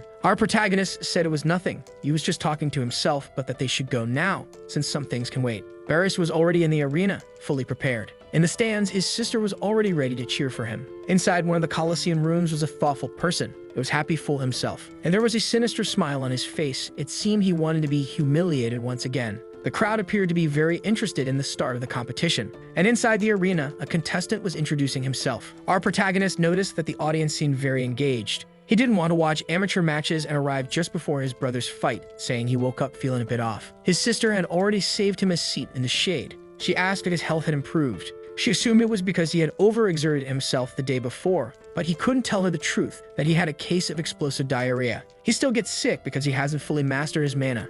Once that happens, goodbye diarrhea. Sometimes it just happens, but if it gets worse, he'll have to use sacred power to heal himself. Finally, Barris had entered the arena. The protagonist noticed that his brother seemed loved by the audience, so he went to see who his opponent would be. It really wasn't what he was expecting. That duel setup turned out to be a bit cruel, because he would be facing Happy Fool. The blades were dulled and fatal strikes were prohibited in that competition. Competitors could be penalized for imbuing their swords with mana, so they had to be careful. Happy Fool seemed to have paid attention to the rules, and our protagonist noticed that the audience was truly invested in the match. The princess was worried about her brother because he could get hurt if he got too carried away. But our protagonist said that Barris was very experienced and that he'd be just fine. Besides, he has insurance in this match, but the princess didn't understand what that meant. The referee ordered both competitors to step forward. All around the arena, a protective barrier was being conjured, and the young men were ready to begin the duel. Finally, the referee gave the signal for the duel to begin. Both warriors charged in for the attack. Our protagonist noticed that Happy Fool also had some kind of talent. While his brother used brute strength to deliver passive damage, comparing their styles, Barris had the advantage. Additionally, it was likely that Happy Fool wouldn't be able to withstand Barris's heavy blows. He would certainly try to avoid direct combat, but something unexpected was happening. Happy Fool had a smug smile on his face. He had managed to block the first attack, and now he began to pressure the protagonist's brother. The audience was enjoying it as the warriors fought fiercely. While the crowd was in awe, our protagonists sensed that something was off. Happy Fool's progress had been far too quick. From one day to the next, he had improved a lot. Using all that power would push him to his limit sooner or later. From his grip on the sword, the protagonist was able to sense other things. It was all very strange, and he was feeling something off about that fight. On top of that, he had never seen his brother move so quickly in battle. It was possible that he was improving right there during the duel. Watching his brother's progress made the protagonist want to train as well, because it was very pleasant to see that his brother had gotten better. When he was younger, he wanted to become a knight. Maybe that's why he invited the prince to the competition, to show him how much he had improved over the years.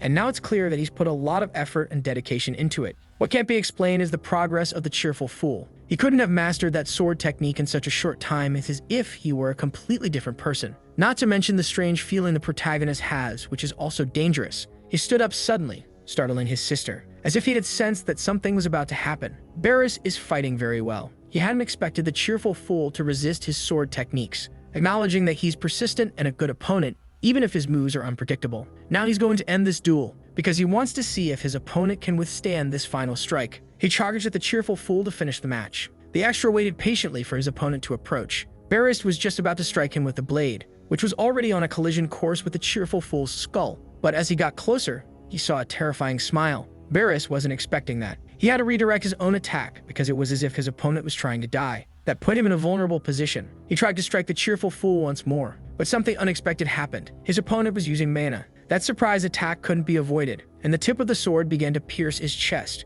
Barris realized he might have to use a wooden replacement forever. The night before, the protagonist's brother had been practicing. He executed his movements with great precision and mastery. The prince said he was practicing his fencing very well. He had gone outside because he couldn't sleep from the noise his brother was making. So he went to check on how his brother was training. Barris hadn't been able to sleep because of the competition. Then he reminded the protagonist about the cheerful fool. Even though his brother had defeated him, he wasn't satisfied with that, and was sure he would destroy him with his own hands. The prince told him not to worry because he was certain his brother would perform very well in the competition. While he was training, he started reading a book. His brother's posture was smooth and clean, with an honest and equally smooth mana flow. He began to wonder if he should help him a little. That method would certainly cause a stir if revealed, but the protagonist wouldn't hesitate to teach his own brother. Barris felt something approaching, but it was only the hands of our protagonist. He said he was just going to give him a massage. He asked him to close his eyes and relax during it. Without him realizing it, the protagonist was manipulating his mana channels. That would definitely cause a little pain. Barris soon felt the pain in the massage. Masking what was really happening, our protagonist said his brother was very tense. The massage was so painful that the boy wanted it to be over quickly, but the protagonist warned it wasn't finished yet. He was stimulating his brother's mana with his own, which forced that reaction. It might seem simple, but this method is completely unknown in that world. He mentioned to his brother that he knows a place where people give amazing massages, striking the boy's back with an open palm while saying something in another language. Barris became curious about those words, without realizing what was really going on. A ham strike was the closing move of the entire process. The boy collapsed to the ground, completely exhausted, while his brother felt fulfilled. Because he had managed to make his brother's mana flow more quickly. Maybe it wouldn't help in the next day's battle, but it would help him grow faster. That gave the protagonist another idea. He told his brother to get up quickly or he might get sick sleeping out there. With that touch, he handed him something similar to a kind of insurance. Barris was a bit annoyed with the way his brother does things, but our protagonist told him he cares for him more than he realizes. He recommended the boy go to bed now or he'd give him the full massage. That was enough to make him vanish. Barris was already heading toward his room, completely unaware of the magic circle that had been placed on his body. That was the protagonist's guarantee regarding his brother's safety. The cheerful fool's blade wasn't able to pierce the boy, because it was blocked by the magic circle. Its power was so strong that it sent the cheerful fool's sword flying, leaving both in a complicated situation during the battle. Not even the audience understood what had just happened. For a moment, Happy Fool's sword turned completely red, and that person on the ground on his knees was Prince Barris. Around him, there was something similar to a barrier, like a mana shield. Everyone began to cheer at the turn the battle had taken. A mana shield is a technique only experts can use. Even his sister was thrilled by it. She was going to share the news with the protagonist, but he had disappeared. Barris seemed to have suffered some kind of damage, and the referee called for a pause, ordering Happy Fool to step away from his opponent. In addition, he had broken the rules of the match and attempted to assassinate his opponent, a gesture that could trigger a war. He was immediately warned about the possible consequences of his actions. Happy Fool's servant tried to speak with him, but the boy said nothing. Instead, he reacted violently and grabbed the extra by the neck, lifting him off the ground with all of his strength until he made the extra's head explode like a bomb, dropping his lifeless body on the ground to the horror of everyone who witnessed it. Screams filled the entire arena as Prince Happy Fool had just killed someone. He looked at his hands stained with blood, seeming to enjoy the result he had achieved.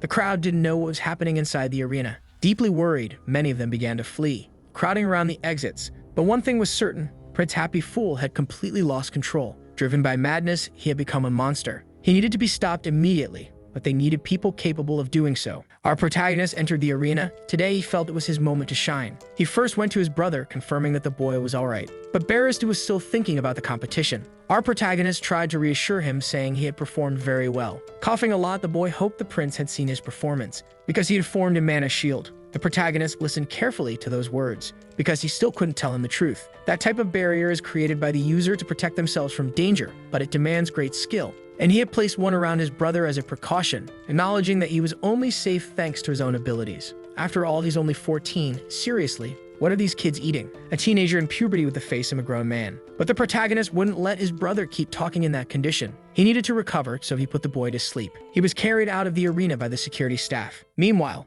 Happy Fool continued his destructive rampage. Our protagonist knew he would need to handle this situation, and walked toward him to settle it once and for all. The mages were trying to use fire magic, unleashing a massive explosion around Happy Fool. But they didn't know if their magic was even effective against that boy. After the smoke cleared, they confirmed it had been completely useless. Moreover, he was still wearing a sinister smile on his face. He had become far too powerful for those mages, and they needed to evacuate the audience immediately, because the barrier wouldn't last much longer under those conditions. Our protagonist entered the center of the arena completely unnoticed. Once he was spotted by the others, they asked what he was doing there. It was far too dangerous for someone in his condition to be in that place. They tried to make him leave. Even his sister began to worry, seeing that he was standing at the center of the arena. She couldn't understand how he had gotten there so quickly. Happy Fool appeared to be out of control, overpowering everyone who tried to stop him. His bloodlust was terrifying, and the protagonist thought it might be some kind of infection. He said the boy had changed too much in just one day, and now he would have to deal with that. But Happy Fool's power was so great it frightened even the mages present. Still, they wouldn't let him get near the prince, but their efforts were useless. They were defeated in front of the protagonist, who could have saved them but remained completely still, because he was waiting for Happy Fool to approach. But he was caught off guard by his sister's voice, who, unaware of how powerful her brother truly was since he keeps secrets, had put herself in extreme danger. Our foolish protagonist looked back, realizing the situation could get even worse, and he once again felt the threatening presence of Happy Fool. If things got worse, his sister's life could be at risk. As he hesitated to think and act, someone grabbed him by the collar. In throwing him aside, she ordered him to get out of the way. Our protagonist didn't imagine that more people thought he was too slow. Standing before his eyes was Princess Elena. Several soldiers had already been completely defeated, but the princess was different from them on a completely overwhelming level. The cheerful fool turned his attention to this woman, who already had her sword prepared to finish him off. Determined to end it quickly, she began concentrating her mana, executing a devastating blow to the cheerful fool's body. The boy seemed to feel the impact, and the wave of destruction spread across the arena. Still lying on the ground, the protagonist watched this woman. While his sister asked if he was okay, he felt like his chance had been stolen right from his hands. The princess was waiting to see the result of her strike. She kept staring firmly in the direction of her enemy, and was immediately surprised by what her eyes were seeing, because the cheerful fool remained in one solid piece, had only made him even more enraged, and he began to unleash all his power in the middle of the arena. While he was screaming, something approached his head. It was the princess, who unleashed a barrage of attacks on the boy. If she couldn't do anything with the sword, only God knows what she planned to do with her bare hands. She managed to knock him back a bit, and was already prepared to continue the beating session, slamming the boy violently against the ground. She stepped back to see if with her hands and feet she had done what her sword could not. The other extras were impressed by that display of strength. The princess was truly very capable, and now the boy who had lost control remained on the ground, showing no reaction after that beating. The extras believed Her Highness had won the duel. Now it was just a matter of restraining the boy immediately. The protagonist's sister wanted to get out of there, knowing how dangerous it was, but the protagonist was still upset, because that woman had stolen his chance to shine. But watching her movements, he realized she had more technique than anyone else there. Part of the princess's crown began to shine intensely. She knew the boy had turned into a vampire. Our protagonist remained in place, eager to see what would happen, because the princess still hadn't stopped attacking. With the cheerful fool completely immobilized, she prepared to end his life. But the boy hadn't yet revealed his full potential. It looked like he was about to do something with his hand. The protagonist knew exactly what that meant and became tense, because the cheerful fool had stabbed himself in the chest. Even the princess was shocked by what was happening before her eyes. Even after that wound, the boy kept smiling, because he was using a secret technique of the bloodsuckers. A thick red mist began to form. It was so dense and vast that it filled the entire Colosseum. Our protagonist had to help his own sister. That mist had harmful effects on people, and the girl was already starting to lose consciousness. But our protagonist said everything would be fine and that she didn't need to worry, because that mist was nothing. The girl looked at her brother, who really seemed very calm. He asked her to rest a little now. After she wakes up from this dream, everything will have returned to normal. He waited patiently for the girl to fall asleep. Now he could focus on what really matters. He needed to work with that energy immediately. If he didn't control the necromancer's energy, it would mix with the others, and that would be a problem. The energy was screaming, saying it was fed up with this. After it connected with his own mana, that power became its own being, and he had 3 powers in total, each with his own personality. The necromancer's is basically a psychopath, very useful in battle. Normal mana is a tsundere, difficult at first, but soon proves useful and reliable. Of all of them, the most insubordinate is the sacred power. It has no interest in listening to its wielder and is the laziest of them all. If he doesn't make a fuss about the situation, he won't be able to do anything. A glow began to appear before his eyes. It seemed to have worked. He used a 4th level blessing on his sister, emitting an intense light within the mist. That was the guarantee that she would be safe, at least for a while. Now that he could better see his surroundings, it was a bit frightening. That technique is called the City of Blood. It steals the life essence of the living beings inside the mist. At the moment, the limit of the protagonist's sacred power is the 4th level. It's not enough to save everyone in the arena. Not that he feels obligated to do so, but he is happy that his brother made it out of there safely. Happy Fool's body had changed drastically, and since there were no witnesses, the protagonist decided he might as well have some fun with it. The princess hadn't been knocked down by the attack, but she was already at her limit and her sword was broken. She was surprised to see that the prince was still standing as if nothing was happening. Finally, the protagonist realized this was the worst case scenario, because the only person left conscious there wasn't just anyone. It was Princess Elena, and she wasn't called the Sword Saint for nothing. Since our protagonist is truly addicted to love, he realized that even at death's door, that woman was stunning, so he walked over to her. He placed his hand on the girl's shoulder. Immediately, she realized what had just happened. At first, she felt something strange and the boy asked if she could remain standing, being fully aware that the situation was still very dangerous, because Happy Fool looked more like a creature than a person. Stepping away, he only asked that she stay out of his way. But she didn't understand anything that was going on and grabbed the boy's hand, because she couldn't comprehend how he was still completely unharmed. The protagonist looked at her and said nothing. He thought she would be able to understand the situation they were in, but it really was complicated. He had been in a coma for 6 years, got out of bed just months ago, and now he was standing there so casually. Shrugging, he said he didn't know how to explain it either, completely ignoring the truth. Since he was going to be her savior, he just hoped the princess wouldn't end up hating him too much. But the girl was stubborn and told him to get out of there, because this wasn't a challenge he would be able to overcome. Our love-addicted protagonist noticed she was kind of short. The princess said he got lucky at the banquet, but the situation now was different, because this was the work of the nobles of the night, ancient demons and bloodsuckers, known as vampires. The prince remained completely unfazed. He wasn't impressed by any of it. And the princess said that someone who can't sense mana would be torn to pieces, so he better run while he still could. Our protagonist didn't believe the creature would let him leave, but the princess said she would do her best to prevent any fatalities. He watched the princess maintain her stance even though she was afraid. In fact, she might really be reliable. Unlike the previous day, her posture now seemed sincere, as if she were facing an enemy from a previous life. That's why there was so much determination in that woman. Small drops of water were falling, and the princess was walking through the castle's corridors. She saw a figure that looked like her mother, but she seemed completely transformed, leaving the little girl terrified. In her fear, she dropped her teddy bear on the ground, while listening to the drops fall, but they weren't water. Since then, she hadn't forgotten a single moment from that day, and now she found herself before a neck-biting enemy. She decided that she would wipe these creatures off the face of the earth, cutting them out at the root. That was the true purpose of her life, and the creature before her continued to gather more and more power by absorbing people's life force.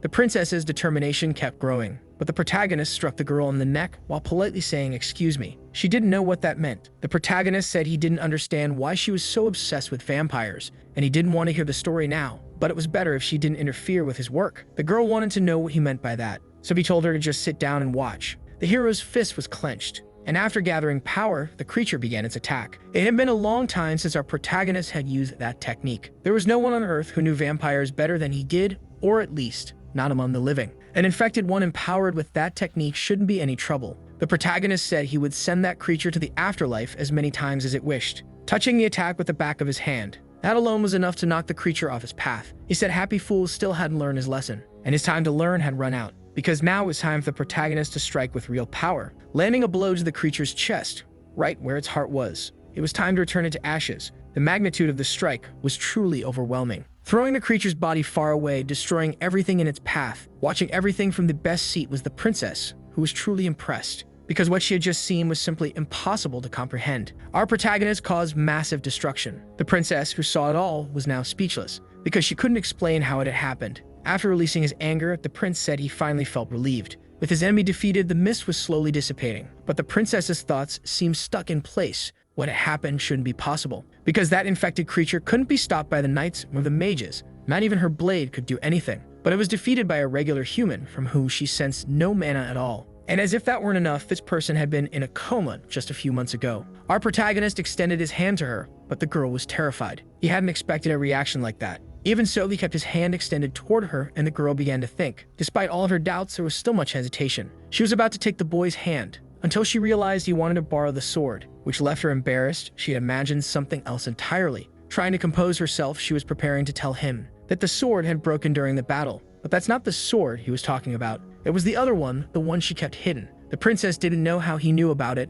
The protagonist said he deserved something for defeating that creature, and asked to borrow the power of the sword god. It had been forged by a god to be used in defense of humanity. In this god's hands, ordinary minerals became precious items and trash became treasure. 12 famous swords were scattered across the continent, considered national treasures. Of all his masterpieces, one received a name. This is the sword called Calderas, which means White Guardian. This artifact is far beyond the others, for it was made especially for his friend Haris, the sword god. This item possesses an ego, a consciousness of its own, able to use its power however it wants. In theory, that sounds amazing. But since our protagonist knows the truth, he already knows what to expect from this personality. It's definitely not much different than what he's used to. The sword didn't like being held by him at all. His personality caused a sharp pain in his head. As expected, it's a bit rude, and he told the sword he wasn't deaf. The item was impressed that it had been heard. Our protagonist said a sword that can vibrate must be quite sassy, and asked it to cooperate with him from now on. But the princess wanted her sword back, and when she tried to grab it again, she accidentally struck the protagonist with her body. He said that if they kept acting like that, the sword's wielder was going to die. Almost out of strength, since it was the sword that was keeping her standing. She remained conscious, and the protagonist acknowledged the princess's tenacity. She was truly talented. Her opponent had been strong, and it's very important to know your own limits. The sword threatened the boy, telling him not to do anything to the princess,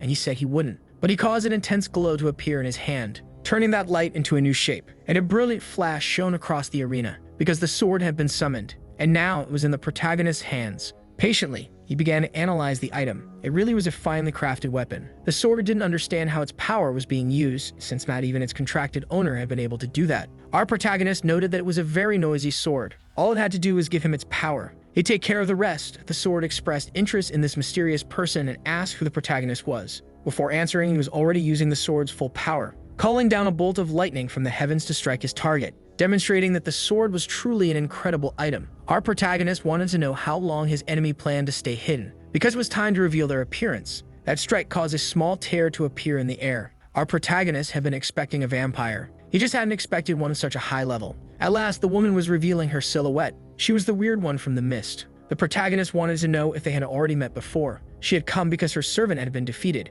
and she didn't expect that to happen at the hands of this young man. Our protagonist says she was very strong and asked her to come down, because he had something to show her. Looking up is straining your neck, and from that angle, you can see her panties. They're dark, but very pretty. That irritated the smoke-weird girl. The protagonist already knows where this is going. Sending an attack her way, he demanded that she come to him immediately. The woman stood atop the statue. Even if the vampires are defeated, the relationship between the nations might still sour. Ignoring the woman's speech, our protagonist said that if she showed up, it's because she believes she can beat him. She might be clever, but he's trying to find the right words to say this. It's time for her to stop deluding herself. The weirdo believes he's ignoring what's really happening, and she began gathering even more energy in one of her hands, sending an attack toward the protagonist. It looked a lot like a whip. Proving to be a devastating weapon, it destroyed a large part of the arena. But all the protagonist had to do was dodge it. He recognized that the smoke-weird woman was really angry, but she hadn't stopped her attacks. Several red flashes appeared, and they started heading toward the protagonist. Those were blades extremely dangerous. Our protagonist dodged them with ease, until he noticed he was being followed by a few of them, which made it necessary for him to put real effort into evading, performing multiple acrobatics throughout the arena, until he decided to use his sword, completely destroying the approaching blades. That hadn't been much of a challenge. The smoke-weird woman said that even if he surpasses her expectations, he's still just a human. Our protagonist asks if she isn't the servant of a human despite being a vampire. The smoke-weird woman was deeply offended by that comment, and went back to attacking the protagonist with her whip. Vampire lords are extremely powerful. Vampires can inherit a legacy and become lords. They can be easily defeated if facing their mortal enemies, the High Elves. Otherwise, they're formidable foes for anyone. Then the mentor asked our protagonist how he would defeat a vampire. He said he'd provoke it, and then beat it until it became obedient. The mentor said that was an interesting strategy. It would work against vampires because they are proud creatures. The stronger they are, the easier it is to provoke them. That's what he learned from the god of the sword. Apparently, they trusted the princess too much. The battle continues, and our protagonist still needs to keep dodging the attacks. Gaining a bit more distance, he managed to counterattack the creature, sending 2 powerful slashes toward her. But the smoke-weird woman managed to defend using her whip. The protagonist hadn't expected her to form a barrier. He thought it was a blood barrier, and the sword, annoyed, corrected him. It's a vampiric barrier. She's new, but considering her lineage, she might become a lord one day. The protagonist said they should deal with her now, but the sword wasn't sure that was possible. Faced with the sword's stance, the protagonist sarcastically asked if the blade thinks it's impossible, and the blade remained silent. The creature was getting more and more irritated. She said that the end of that human is obvious and inevitable. Even the girl who wielded the divine sword was defeated. If he wants a peaceful death, he should stand still and accept his fate. The smoke-weird woman destroyed everything with her attacks. But not only did our protagonist dodge them, he managed to get close to her, and now had a clear path to catch her by surprise with an attack. But the vampire believed the protagonist's efforts were in vain, and was already prepared to meet him with her whip. Only she wasn't fast enough. Our protagonist was already behind her, asking if she had just said that the techniques of the god of the sword were useless, because she's definitely ignoring something in this fight, too focused on the princess. Now she was about to witness firsthand the true technique of the god of the sword. It seemed like the vampire had been yearning for this. It didn't even feel like training. Our protagonist had repeated the same movement thousands of times, and now he held the divine sword in his hands. He said the result of his strike wouldn't be anything cute. Finally, the vampire realized the danger was real, because she was being overwhelmed by the pressure of that attack. Her barrier couldn't withstand such force, and a massive explosion occurred from the protagonist's strike. The result was simply unbelievable. Now the protagonist understands why people use good equipment. The sword was quite pleased by the compliment. She was about to say something, and he commented that the sword talks too much. She must be excited from having been materialized after several millennia, so he asked her to calm down, and the sword wanted to know how he could wield her so easily. Besides treating her as if he had known her for a long time, the protagonist doesn't want to talk about the past right now, because he knows that not even the sword would believe he is the disciple of her first owner. The sword said the vampire's presence disappeared, but she isn't dead. Still, the protagonist won't keep looking for her. He turned his attention to that stone. The sword knows this is the city of blood. She hasn't seen one in ages, and even now it makes her feel sick. Thanks to the explosion, the mist won't keep spreading, but it will remain in this place until every person is dead. With extremely high-level magic, they can purify the place in 6 months. And the protagonist knows the worst part. Humans exposed too long will become infected. The sword knows that outside, people must be hesitating. Humans are likely desperate. She said the protagonist is very lucky. Even though he's young, he's as strong as a master. And he's not being affected by the mist. He confirmed to the sword that he is the master. But he still needs time to manifest an aura blade. He's strong because he trained in a different way. He became a master due to the millennia he spent training. That's why he's so powerful. The sword started to worry about what the boy intended to do. Sensing the protagonist's mana, the sword is now certain he's a monster. She also felt both holy power and necromancer mana. She didn't know these powers could coexist. The protagonist and that destroying common sense is his life's mission. The sword finds all of this insane, while for the protagonist, it's the result of hundreds of years of research. He drove the blade into the ground, said they would stop talking. Now the sword has to finish this. He can't handle this situation with his current strength, and the sword wants to know what he means. Then our protagonist said they're going to clean up this entire mess. After hearing those words, the sword fell silent. He doesn't want to sacrifice himself to save strangers, but if it helps with his recovery, he'll take the opportunity. Because it's a way to use the powers he already possesses, powers that are now dormant. And even if it's not really his style, he has no other choice. Sitting down, he began to pray, directed to Freya. He asked her to send light because he knows the goddess can help him. Seeing this, the sword began to sweat in fear, because she doesn't recognize that prayer. The protagonist's divine power is a bit disobedient due to the one who taught it to him. Out of patience, he knows the goddess is watching everything, so he asked her to give permission for this. The sword doesn't believe this prayer will be answered by the gods. Our protagonist looked at the sword and said she knows nothing about the gods. Those followers who receive divine love aren't the ones who speak. It's those who awaken the gods' curiosity. And now the protagonist is going to show that it's possible to save those people's lives, using the enchantment of the greatest user of divine power, Daphne, the enchantment that can only be used with God's permission. Gods he knows and thinks are all insane, especially those who are already mad. The sword realized something was happening. That sacred magic is 9th level. Its name is Divine Sanctuary, and an intense light burst forth. The sword thought our protagonist wanted to kill her, completely draining her reserves. But the boy assured her she wouldn't die. Even so, the sword remained extremely worried. but the glow of the magic was so strong that the stone began to crack. The protagonist had to remain determined and focused because he needed to complete the entire task. The glow was already so intense that it filled the entire Colosseum. Outside, people also couldn't say what was happening because the entire city was lit up by that glow, which slowly faded, returning to the sky. From that magic, small feathers could be seen. And now the protagonist has wings of energy. With that, there was nothing left to be done because that stone was destroyed. That shockwave was very powerful, making the protagonist's back ache a bit. He asked if the sword was still alive, but she refused to respond. Apparently, the power was stronger than she could manage, and now she's unconscious. But the protagonist isn't much better. Falling to the ground, he said he's about to lose consciousness. That's when his eyes saw something. He sees a status window with information about himself. He told Lady Freya that this is already a bit too much. But the goddess stated that this is still nothing. It's been a long time since he last rested without any worries. At least he hasn't been able to in the past 6 months. He feels like his mind is being cleansed. Then the image of that wonderful princess appeared. Right after that, he woke up to his sister's voice. That night, which seemed to be the same day, someone asked if the protagonist was feeling okay. He doesn't know how long he was asleep. He found out from his sister that he had been out for 2 whole days. She was desperate, thinking he might not wake up again. The protagonist didn't like that he made her worry for no reason, but now there's nothing he can do about it. She told him she had a dream. In that dream, he had already saved everyone when the red mist reached them all. He gently patted his sister's head, smiling without saying that the dream had actually been real. Then the girl asked him to be honest. Was it him who ended the red mist? Because she found something while examining her brother's body. A strange marking appeared on his back, almost like a stigma, and it's quite large. The protagonist thought that the pain he felt in his back might have been caused by the appearance of the stigma. That never happened while he was in the temple, and he found the marking far too large. The priest who treated his wounds was the one who found it, and because of that, the duchy is in an uproar. The protagonist's body was discovered next to the sacred sword surrounded by divine energy. The stigma is a sign that he was chosen by the gods so people didn't panic. His sister just wants to know the truth, and the protagonist realized that people still don't know what really happened.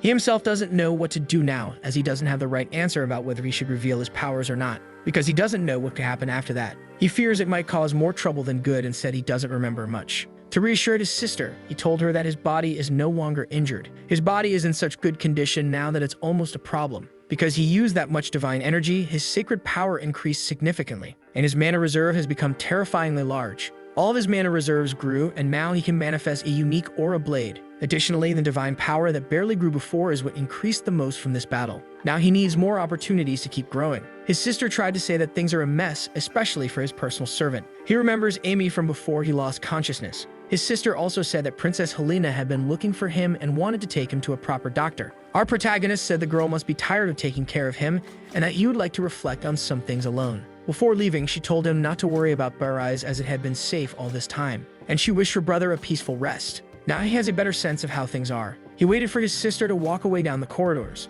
and opened that peculiar window again. This really feels like a game, but he doesn't know why it only appeared now. Maybe it was because of his prayer or because he used magic that should have only been used in his astral body. All of this feels very complicated, but a mysterious voice said he seems to enjoy being able to read the minds of others. After the shock, the protagonist went silent. He doesn't know where that mysterious voice came from. He wants to know who this is, someone who hid their presence to approach him. He would find out. Hearing something from behind, the voice said it was there, until it revealed itself before him. She was shocked, as her seal had been broken unintentionally. But if it was divine will, she would accept it. Our protagonist then remembered his days of training. His mentor was painting something. The boy asked who that person was, and the mentor asked back who he thought it looked like. Looking at all the features, he thought it might be some kind of demon. But due to the beauty, she must be of some elevated species. It didn't take long for that to be confirmed, and the boy wanted to know why his mentor was painting her portrait. Besides finding her beautiful, he said she's different from all the other girls. And he had painted her portrait so many times that it's engraved in his mind. Her name is Berserk. When she still looked human, he adopted her and taught her how to wield a sword.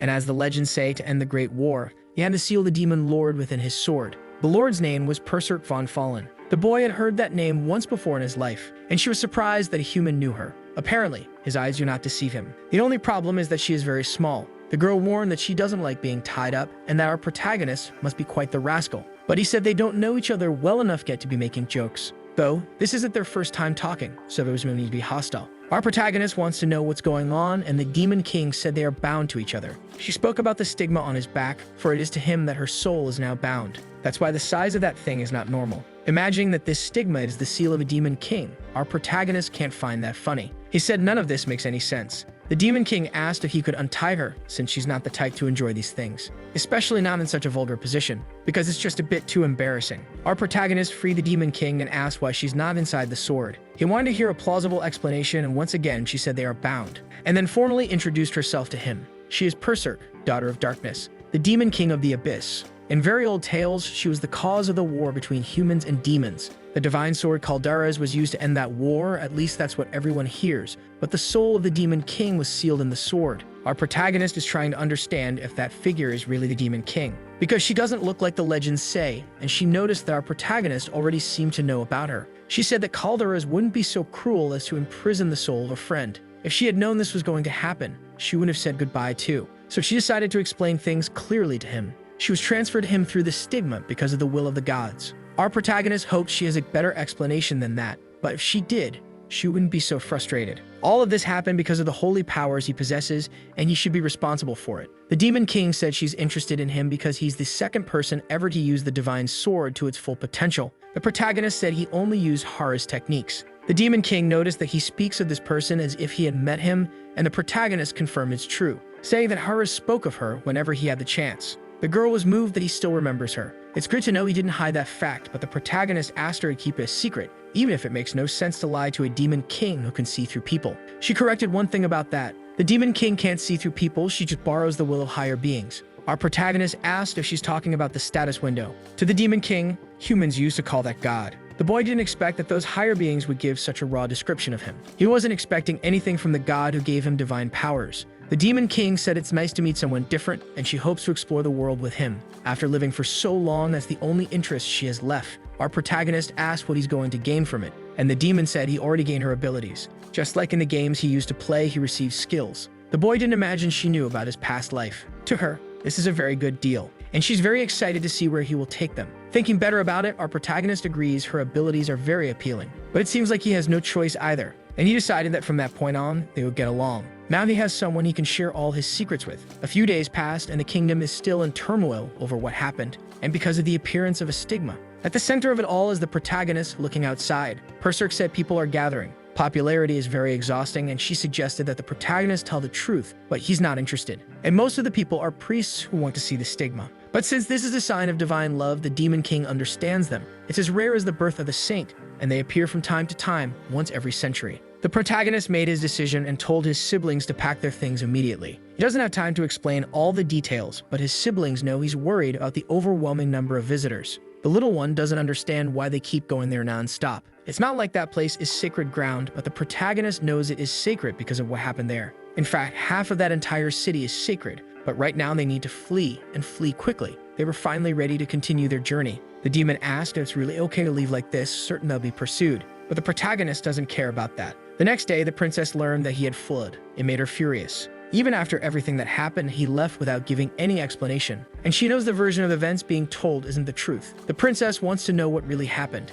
And now that she knows he fled, she is completely out of control with rage. Her most loyal servants can't believe what they're seeing. The princess, once cold and indifferent to everything, is now acting passionately. She ordered the soldiers to prepare to march immediately. The carriage moves toward the protagonist's kingdom. His siblings are sleeping peacefully. Seeing the two like this, it almost looks like they get along. The demon asked if it's not a waste. She's referring to Calderas. She noticed the protagonist is interested in it, and he can wield the sword, unlike its current bearer. He's the perfect candidate to hold that sword, but he knows it feeds on greed, and he won't be able to use such strong magic again anytime soon, since he needs to recover his power. The demon believes he can do it again. He just needs to take the sword back, but the protagonist doesn't want to take something from a child. He also believes the sword isn't right for him, preferring larger blades. And one day he'll find the weapon he truly wants, because he already knows exactly what he's going to use. The demon notices he's thinking about something, and the protagonist didn't realize she was reading him. But she made it clear she doesn't know everything just because she's the Demon King. When she inspects his thoughts, there are parts she can't access. One example is trivial things. Berserker said his enemies won't be able to relax after the appearance of the stigma. He should take advantage of this opportunity. But our protagonist wants to prepare since the queen has great influence across the entire territory. It will take time to bring down her power, and that's why she remains so arrogant. However, our protagonist seems to have reached a conclusion. The king said his son did very well, but the young man doesn't feel that way. He said his son's job was to return safely, as the failure lies with the kingdom of Boltis. Later, when speaking with the protagonist, he asked about the stigma, and the boy confirmed he had received divine interest. He He asked what the queen thought of it as well, and even full of hatred, she had to keep up appearances and agree it was a good thing. The protagonist asked if she truly believed that, and with a bit of hesitation, she reaffirmed her stance. But inside, she wanted to destroy the protagonist, who enjoyed watching her forced performance. The king asked the duke to file a formal complaint with the alliance because of what happened. Knowing everyone was tired from the journey, he asked them to rest, but he requested his eldest son stay for a moment, and our protagonist obeyed. The two went to have tea and talk. It was the first time they had spoken since the boy woke up from his coma. The king asked if he harbored any resentment, and the protagonist said he had no reason to lie, and that such things did need to be externalized. He also said they were always watching his house. The king didn't imagine the boy knew that. It seems the king believes he was always in the right. Parents know when their children change, and he realized Davy had changed after waking up. Even knowing he's a mediocre father, he was surprised the boy even wanted to meet with him. There's something the boy wants to ask the king. You remember when he begged the king for help because his mother was sick? The boy was desperate, and the king ordered his servants to take the child away from that place. And the boy was left completely isolated. All he wanted was for his father help in some way. At 9 years old, the boy found out his mother had been murdered, and even then, the king kept avoiding the subject, using her illness as an excuse. He wants to know why he threw away the woman he once loved. He assumes he did all of this for the stability of the kingdom, marrying into the enemy family. The boy is not interested in hearing about his father's love life, who is addicted to love, just like the son. He only wants to know if the king truly felt nothing, since his mother never stopped talking about the husband she had, and she died apologizing. But boy wants to know what his father felt, and he was told to become king. He was not a good king nor a good father, and a king must make choices. The boy should be more resilient and grow stronger, so that no one could stop him. That's the answer he has for his own story. He realized that the king hadn't forgotten his first wife. Our protagonist said children resemble their parents, but that's not his case because he would never abandon his family for the good of the kingdom. Our protagonist slammed the table in anger, asking what it means to be a king, and if his place is so desired, he should give it to someone else, because he wouldn't take it even if it were given as a gift. After that conversation, he returned to his chambers. The Demon King felt the boy had been harsh, but it had been necessary. It doesn't matter what she thinks, he won't change his position, because it's not like she can see through everything. At least now he has an answer. Saying he would go to sleep, he asked Amy not to let anyone in. The boy immediately went to the window, asking if he should enter the rabbit hole. At the headquarters of the Black Moon Guild, word had spread that Sherry had gone missing. The assassins under her command had disappeared some time ago, and now she vanished without a trace. The regional leader knows this happened to her subordinates after they attempted to assassinate the prince and his siblings. A woman in the room said there was no need to have sent an A-rank informant. They already didn't have much information about her identity, which makes her disappearance suspicious. Besides, the targets she once had are still alive, and it wouldn't be bad to see what a real assassin is capable of. And that mysterious man, who looked quite a lot like a woman, said he would bring the bodies of her victims along with the head of the possible traitor. But that man's overconfidence will end up being his downfall. Sherry was an A-rank assassin whose skills were exceptional. Most assassins worth anything could tell this woman was extremely dangerous. To think that, on top of failing, she disappeared is truly a desperate situation for him. The regional leader thought he'd tie up a few loose ends and get out of that city immediately. He started pressing a button,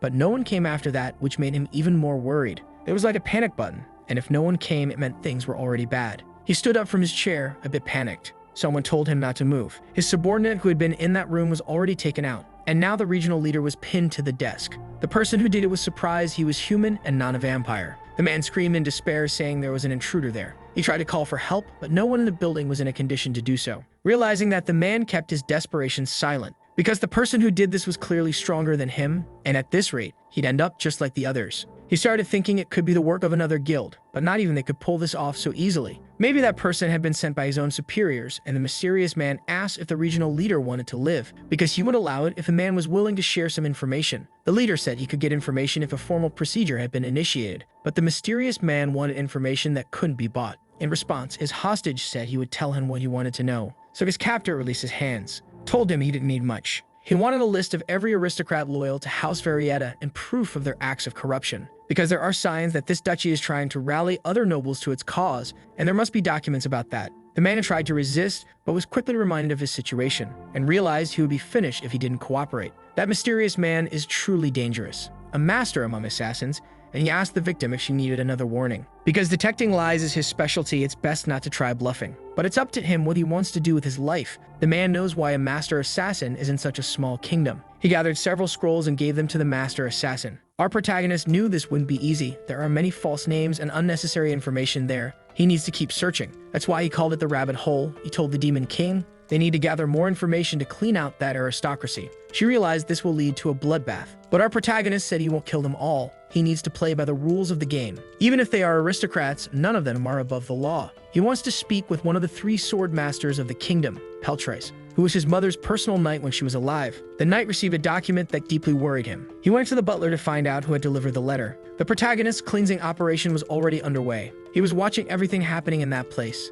The Demon King wanted to ask him a question. She was observing our protagonist with great interest. What does he truly want? But the protagonist said she already knows the answer, though she still wants to hear it from his own mouth. The goal is far too obvious. He wants to fix his family and have nothing to worry about in that place, to live a long and peaceful life. She started laughing because noble life is full of obstacles, and according to her, he already lives a peaceful life. He asked if he really looks like that, and she admitted he still has a lot of work to do. The kingdom needs to be strengthened. The royal family only has a small territory, and our protagonist wants to live there and enjoy a peaceful life. He'll use knowledge from his past life in that place, but the demon thinks the plan is too vague. She wants to know if he doesn't want revenge. Our protagonist explained that it's part of the process, but not his main goal, because after revenge, life still goes on. After hearing that, she suggested he inherit the throne and change the country, but a king can't live a peaceful life. Our protagonist has already reached a conclusion. He doesn't need to live in that place, but he will make sure to build something worth coming back to one day. They are telling the queen that the mark on the prince's body should be a source of pride for the whole nation, and she agrees with those words. She suggested he be given an award, a kind of reward. He had already received a piece of land before, and she suggested he be sent there so he could contribute even more to the kingdom. Some nobles thought it was very strange that she praised the first prince. All of that is nothing more than a grand performance, and she hates having to bow to it. The assassination plan failed, and her best tool has disappeared. He had returned without the stigma. She could have finished him off.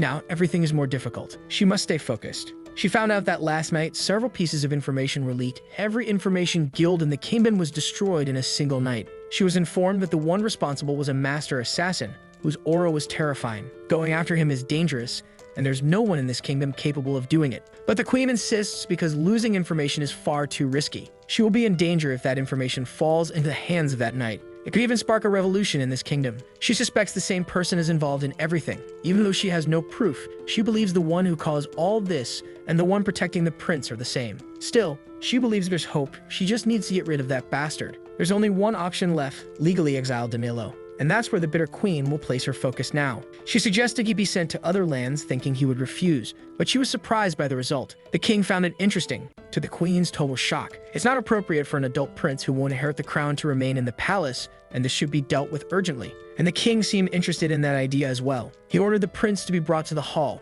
The queen doesn't know what he's planning. Our protagonist had already been expecting this. The king realized his son is a ticking time bomb, so he wants to get him out of the palace as soon as possible. He should go and cultivate the land he received, so that his existence may shine in some way. The protagonist will follow these orders. The Demon King noticed the king is afraid of what his son might do. Even if things hadn't reached that point, he would have done it anyway. Because what he had to do in that place was already fulfilled, he didn't need to stay in the palace. Everything is happening according to the protagonist's plans. He said he would leave as soon as he was ready. The Demon King noticed that the king's heart is not at peace, since many lives could be lost in this process. But our protagonist doesn't care. The country needs to go through a reform before the next king ascends the throne. He doesn't want Barris to have to deal with that mess, and this is an interesting opportunity to deal with his enemies. After the announcement, he went outside. His brothers are already looking for him. They want to know why he's leaving and what this is all about. They want to speak with the king to get him to change his mind, but our protagonist just wants to leave. He asked his brothers to trust the decisions he's making. Even so, they're full of concern because he's going to the Heinz territory. If he were in trouble, he should talk to them. They would go help him. Even if it's a wasteland, it's still a place where people live. He would make the place prosperous and is already looking forward to having his brothers visit it. Back at his palace, he called for Amy. He asked her to gather all documents related to the land they're going to. She asked if there was any specific document, but our protagonist wants access to everything. Just say that the prince himself sent her there. He needs to know his enemies. If they do that and know themselves, they will be unbeatable. That's what he told the Demon King, words from his past life. She really liked that. Situations like this spark her interest. Despite having great strength and skill, our protagonist hasn't become arrogant. She finds that very interesting, and he found her opinion a bit odd. The Demon Lord said her life was very boring, unlike our protagonists. He never imagined someone would enjoy living his life indirectly, but she said our protagonist should be proud because she's becoming his fan. And truly, she seems excited. An attention our protagonist didn't want to have. Amy managed to return with the documents faster than expected. But the prince saw it was less than he imagined, though those are all the documents concerning that territory.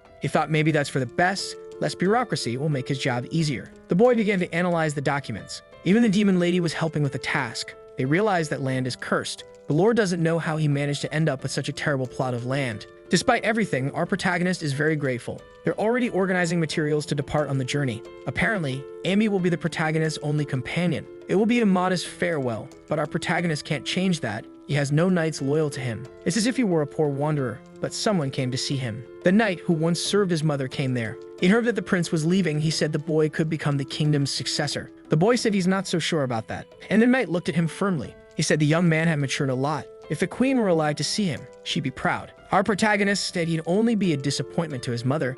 If that's the case, then the knight who protected her should return to his land. Our protagonist said that's not true. He had learned a few things about that man when he infiltrated his house. He never stopped investigating the queen's death. He said the protagonist could talk to him if he ever needed anything because he helped with everything he had. The prince said that if the knight helped him, it could cause problems in the kingdom. Smiling, the knight said that if it didn't cause problems, then his oath would mean nothing. Our protagonist said he would turn that land into a livable place and entrusted the knight with taking care of the capital. He hopes the knight can cleanse the corrupt aristocracy so that the protagonist can strike the final blow. He's already arriving in his new territory. Turns out it's closer to the capital than he thought. The demon lord rested through the entire trip. The two are already working very well together, and he realized that she needs to sleep a lot because her ability to materialize is still weak. He said it's not cheap to sleep on his legs, but the demon lord doesn't care about that. Covering her with a cloth, our protagonist said she's truly living life. The coachman announced that they are arriving at their destination. Their caravan has entered Hein's territory. It lies in the eastern part of the kingdom, near an ancient mine bordering a monster-inhabited region. The good side is that it's close to the route leading to the capital and the land is vast. If the roads are maintained, it could become a trade route. But at the moment, the place looks completely devastated. That land was once fertile, but now it's exhausted. The reason for this is still unknown. He saw through the system that there really is an evil power causing it. But he also learned from it that recovery is a possibility. The demon lord was certain it was a curse she had already awakened. There is a type of curse that spreads endlessly. Our protagonist didn't expect to find traces of dark magic in that place. It must have been the work of a former resident. The territory ended up unlucky, and our protagonist began the purification process. But it seems it won't be an easy task. Curses that have lasted this long are troublesome. Getting off the carriage, he began to wonder if the whole region is truly like this. There are barely any mages using dark magic nowadays. Much has changed in this world. The prince's caravan was stopped as they were entering the city. They were being asked to present their identification. There were some guards stationed outside the city. Even so, our protagonist realized that the security is very poor. But you should at least be thankful that there is any kind of security there, because the city could easily be invaded by monsters. Living there would be impossible without the guards. The guards wanted to call the captain, but the prince said it wasn't necessary. He hasn't yet received the title of lord of that region. He asked everyone to relax as they'll be seeing a lot of each other from now on. The townspeople received him as royalty. One of the guards apologized for not greeting him earlier. Our protagonist noticed that the man's hands were trembling and wounded. He began analyzing the whole place more closely. He asked how long ago the messengers had arrived in the city. The man said it's been 2 days, and even so, he still seemed very uneasy. He asked to be punished, but the prince wanted to know when the monster attacks began. The guard didn't understand the prince's motive. He didn't know how the prince had access to that information.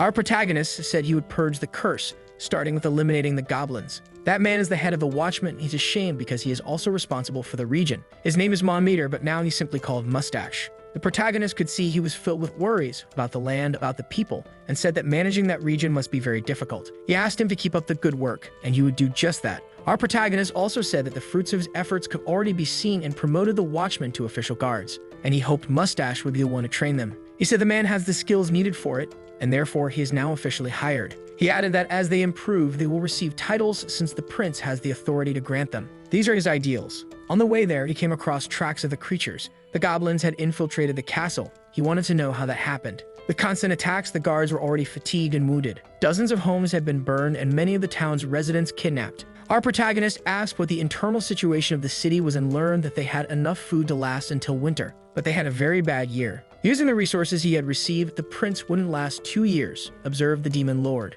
He suggested that she become his personal assistant, but she refused the offer, saying she liked to sleep too much. It seems he has no other choice. And then he showed a few platinum coins. He ordered his new guard to buy food and repair materials. That should help for the time being. Amy said that amount of money was enormous. But our protagonist asked her not to worry as the money was obtained honestly, that they don't know he got it by robbing thieves. The demon lord said that even so, the money was still dirty. The head butler would accompany this task. They would take 4 days to complete it. and the prince is counting on them. Now it's time to begin the cleansing. He ordered all troops to gather, leaving only a minimum number behind to protect the place. Rescue operations need to be swift to increase their effectiveness. He thanked everyone for gathering, introduced himself, and said he would become the lord of that region. People already know some citizens have been kidnapped, and they must be scared and outraged. Seeing those people, he realized not everyone has potential like Bigode. Our protagonist made it clear she has no intention of remaining defenseless in these lands. One of the people said that bringing guards into the land of monsters is a death sentence. The prince asked if he already wished to surrender, but the man said he knew the prince came from the capital and things are different in that region. If they fail the attack, there will be retaliation from the monsters, and the prince assured them they will not fail. Even while preparing for the battle, he could see what people thought of him. They think he's just another self-centered noble, and it's hard not to agree with them. He told the people that he is not a prince, but the lord of that region, and whether they like it or not, they are his subjects and his family, and he would not let his family die. If they don't trust him, they should trust the stigma on his body left by the gods. But if that's not enough, they should see him as an oppressive ruler and follow him out of fear. He values life and will not let any of them die without his permission. Even so, the citizens remained doubtful. At night, someone said his speech wasn't bad. The group of soldiers he had gathered is tired and experienced. The prince needs to establish his strategy, and the demon lord noted that he's living life a bit too peacefully. All he needs are those 150 soldiers, because any goblins that outnumber them will be executed by the prince himself. One of the men said they had arrived at their destination. The goblins could already be seen on the other side. It looked like an abandoned city, and the protagonist thought goblins and orcs were enemies. According to patrols, the creatures were gathering in that place. They had captured one of the men's daughters. The prince asked if the man felt anger, and whether they wanted to eliminate those creatures, or fight for their fallen companions. All of them wanted revenge. He realized they were all enraged, seeking vengeance for people who weren't even their relatives. Our protagonist really liked the region he had acquired, and he fired an arrow toward the creatures. One of them was distracted. It didn't even notice when its companion was struck down by the arrow. When the body hit the ground, the creatures panicked. The soldiers can't fight the creatures head-on, but he reminded his men. They must not forget, he won't let any of them die. Still, everyone was already terrified. The creatures knew they were under attack, and our protagonist could train with Apollo himself, the master of the bow, hence his great skill. He had no intention of using guerrilla tactics against these creatures. He won't hesitate to pick up the broom and sweep the city clean of dust. He began to radiate his holy power before those men, and gave his first command to them at that moment. He raised his hand high, using a technique that increased all of their attributes. They wouldn't even be able to describe what kind of magic that was, but every one of them without exception had been strengthened. The protagonist believes he's just doing a bit of charity, but he had used a powerful enhancement enchantment. In the whole world, few people are capable of doing something like that. Even paladins from the sacred lands would struggle to do it. It would require a priest of very high level. Our protagonist gave his men permission to unleash all their resentment, and he had always wanted to try something in particular, which made the demon lord curious. He gave a slight smile, told his men that they had become stronger, and they should attack. The demon lord didn't understand a thing. Those men were already set on avenging themselves against the creatures, and they immediately began executing them. That explains the expression on each of their faces. They looked like they were in complete ecstasy. They weren't afraid of the danger. On the contrary, they were overwhelming the creatures with ease. Even they couldn't believe how easy it was. It wasn't a battle, it was a complete massacre. One of the soldiers got injured. Our protagonist went to him to heal the wound. The soldiers were surprised, and our protagonist reminded them that holy power is not omnipotent. He would not allow any of them to die, so they should prepare quickly. Everyone who gets injured will be held accountable once they return to the city, and the soldiers don't want to disappoint their new lord. Watching the performance of his new army, he started to wonder if this is what berserker fury looks like. He almost felt sorry for the goblins, who were being annihilated. They finally managed to win that battle. The prince went to inspect the area to make sure it was truly over, only to hear his men praising him. He's really enjoying that. But he warned that it's not yet time to celebrate, because they still need to rescue those who were kidnapped. His desire was to indoctrinate his men with a little fear and admiration. But unfortunately, all of them are already irreversibly impressed with the prince. Even so, things are unfolding according to plan. In the battle the following day, they remain very enthusiastic, and another victory is achieved. The soldiers in the city hope that this new lord is a decent person, since he left with only a few men. One of them said he's just a 16-year-old child and must be blinded by the taste of his first victory, until someone asked what they were doing there, since they should be moving the barrier soon.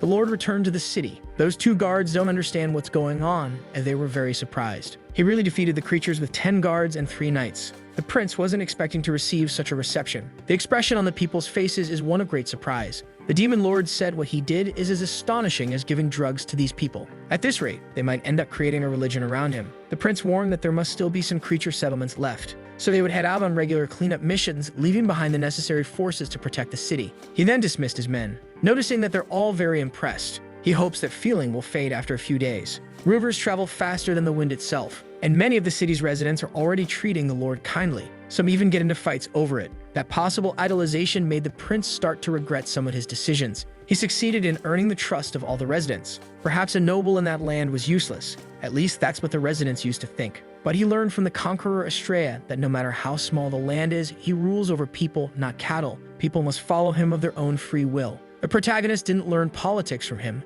but he did absorb some good advice. The demon lord wants to know the state of the land as she has obtained more information. Our protagonist also wants to know what she thinks about all of it. If he can lift the curse, that place will return to normal in 5 years, and in 20 it will become what he dreams of. And that's not based only on the protagonist's strength. She has more opinions to share about that land. Our protagonist wants to hear everything she thinks. That region has no water supply system, and the poor harvest led to a small food stockpile, along with job losses. The money he invested isn't enough. The biggest problem there is the lack of resources, and that region has never been profitable. But if the problem is money, our protagonist has a solution, which made the demon lord curious. He was surprised by her reaction. That land has many capable use, since their first means of survival is hunting monsters and animals. The second would be planting crops in that region, but they need to resolve the curse first. The last method is through commerce, but there is no commercial incentive for that region, and the protagonist said they don't need to trade with humans. So they should inspect the region first, because they need to use everything within their reach. Looking at that land, he always wanted to have a building,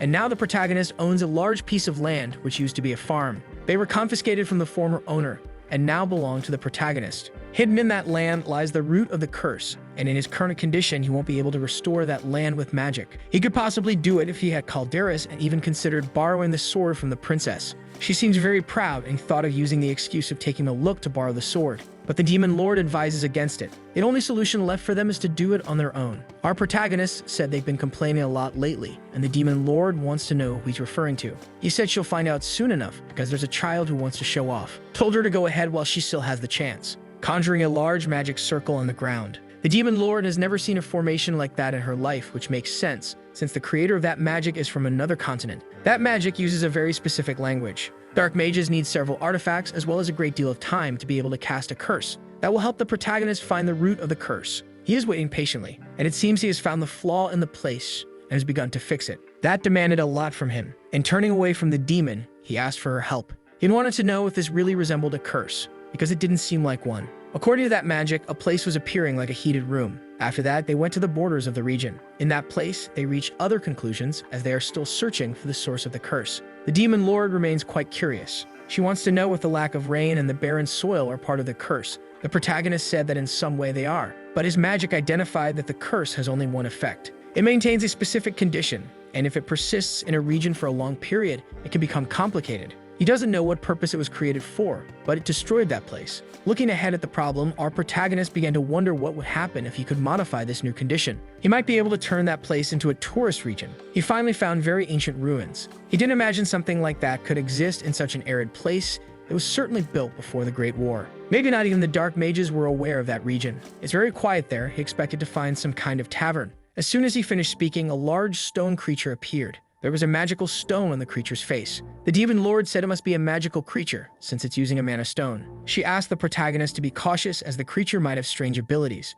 but he can sense a special smell. And one of the creatures tries to strike. That served as confirmation for our protagonist. He was already on top of one of the creature's heads, and he placed his hands on the mana stone. The smell was getting stronger and stronger, the smell of the money he was about to make. In the city, the guards are enjoying this time of peace. The lord went out to patrol his lands. The guards don't even worry about him because they know he'll return safely, as he showed them a miracle not long ago. None of those people expected the noble to be so kind, because the more power nobles gained in that kingdom, the more corrupt they had become. The only benefit the region received from the kingdom was a tax reduction, and even that took a long time to happen. And for no apparent reason, they sent that boy to become lord of those lands. People thought he had lost a political dispute and was given that place as punishment. Even so, there was nothing they could do about the situation, and they were still being attacked by monsters, able to enter the city and kidnap some people. Given the situation, a rescue mission was completely impossible. As if things couldn't get worse, the noble from the capital arrived in the city. Even though he seemed friendly, they didn't know what to expect from that boy. They thought he would punish the captain of the guard, and if he did, there were among the townspeople those who would certainly rise up, and they were just watching the situation unfold. But the prince took it upon himself to face the problems of that region, and he even found a way to fight against the goblins. He called an all family, rescuing those who had been kidnapped. The prince's words and actions changed the lives of everyone, although he made it very clear they should not see him as a saint. In just a few days, he became more important to the townspeople than God himself. The truth is, a man who performs miracles is more important than a god who only watches. One man comments that it's very good the monster problem has been resolved, but he doesn't know if there's hope for that land. Because of the long years of drought, they don't know if the land can ever be productive again. Even the lands around the castle, which used to receive rain, started being affected. Several people went there to investigate the causes, but none of them could solve the problem. The townsfolk believe this isn't a solution that can come from human hands, and they believe the rains will never reach that place. It's only a matter of time before it completely dries up. Spirit stones, that's the name of this mineral that holds so much mana. Compared to regular mana stones, they are hundreds of times more powerful. Our protagonist seems very interested in them. After defeating all the creatures, he needed to catch his breath. He found the battle intense, but the demon lord disagrees. He's very eager to find out how much they're worth. Few have ever been found on the continent, and he got 20 of them at once. The demon said he should be cautious when selling them, or he might attract attention he doesn't want. In those ruins, there was a genuinely enormous spirit stone, and that is the heart of the entire curse. It would be a shame if the truth about that stone were revealed, as it could lead to wars between nations. The purity of that ore is truly special. If one were to use the magic of that stone, they could cast 9th level enchantments. The protagonist begins to feel that power. The language he's observing there doesn't resemble what he saw outside. It's possible there's still something in that place he doesn't yet know about, because he's still figuring out how this system works. To make changes, you first need to understand that algorithm, and he ended up getting curious about a small part of the code. After making a small alteration, those numbers changed color. The center began to transform, until a major change was executed. The light that was once blue turned green. The protagonist's intervention had worked. Seeing all of that, the demon lord wants to know what he had done. That land had lived in drought for many years, so he thought it would be good to give them some rain. But there's a catch. Inside the city, the guards are working on rebuilding the wall. They noticed that rain began falling from the sky. A completely unexpected scene for all of them, but the rain was falling on the city, watering the soil that had long been dry. The situation is far from easy. This is the worst-case scenario. Nobles are worried about what might happen to them and want to erase all evidence. Lower-ranking nobles were already purged at the first opportunity. They want to know what the resentful queen is doing about this, but they don't understand her either, and it seems the first prince has manifested a stigma. The mark appeared on his back and they say it's unstable. In this state, the Holy Kingdom is in the same mud as they are, and they certainly won't accept the prince. The queen should ignore the hair and pay attention to those who truly pose a threat, the king and the knight Beatrice. But the noble merely shared his opinion. The mysterious man began listing the circumstances, saying that the nobles' cohesion wouldn't fall apart overnight. They need to fight their enemies, even if it means blood will be spilled. And he wants to know if the other nobles agree with that. Even if they do, they're very apprehensive. But they want to recover that confidential information at any cost, or internal conflict will be inevitable. He looked at a marquis who was present, and the man said he would make the preparations as soon as he received the order. He should act discreetly as they cannot commit themselves until everything is ready. Everyone there is underestimating the prince's capabilities. That noble also can't intervene directly, but all of his instincts are pointing to the source of the problem, and that there's something about the prince they still don't know. He's sure it might not be the case now, but once this prince gains political power, he won't hesitate to show what he's capable of. But not even he will be able to do anything about the Hind territory, so the noble returned to his mansion. That is a hopeless land. Many mages have tried to do something about it,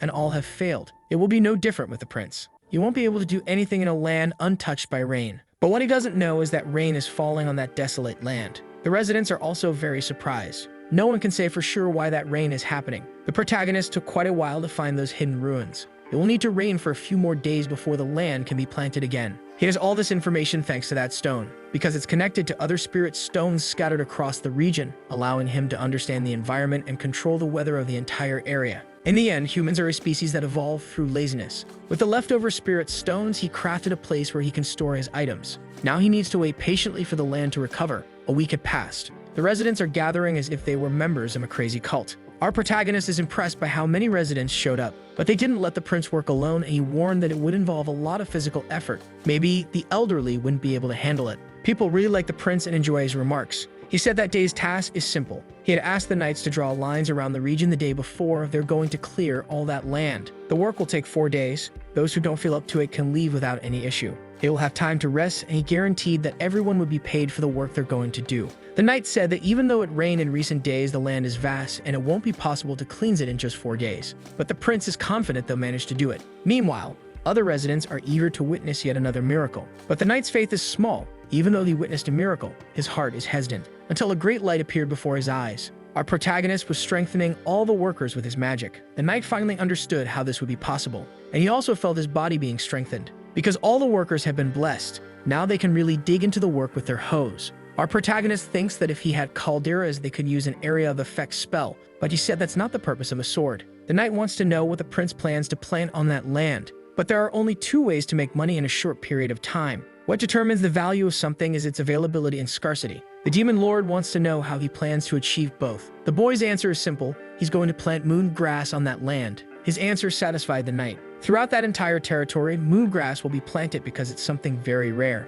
That plant doesn't grow just anywhere, it requires many specific conditions. It's imported at a very high price as it's used by alchemists and mages in their research. Reaching exorbitant prices is truly a scarce item. The knight said that moon grass won't grow in this climate, but the boy told him that the gods have blessed that land and the climate will be blessed too. The truth is that he only needs to adjust the weather using his magic stones. Now they need to find the vegetarians of the forest. The breeze carries some leaves to a woman with pointed ears. She was busy doing something but looked toward the window. She wished the blessing of nature upon her visitor. She learned of his visit through the spirits. Her name is Yuria, and the green-haired man is her master. His name is Medith, and he's the one who decided to visit her that day. She asked him to come in, and as he'll always be welcome there. The two are going to have some tea, and the man seems to have some news to deliver to her. He said he had a dream recently. She wanted to know what kind of dream would make him visit her in such a rush. The elf remained silent for a few moments. In this dream, the spirits had cursed the forest. That immediately made the girl worried. But she remembered something her master told her a long time ago, that the work of the spirits is to maintain the balance of things and there are events that are inevitable.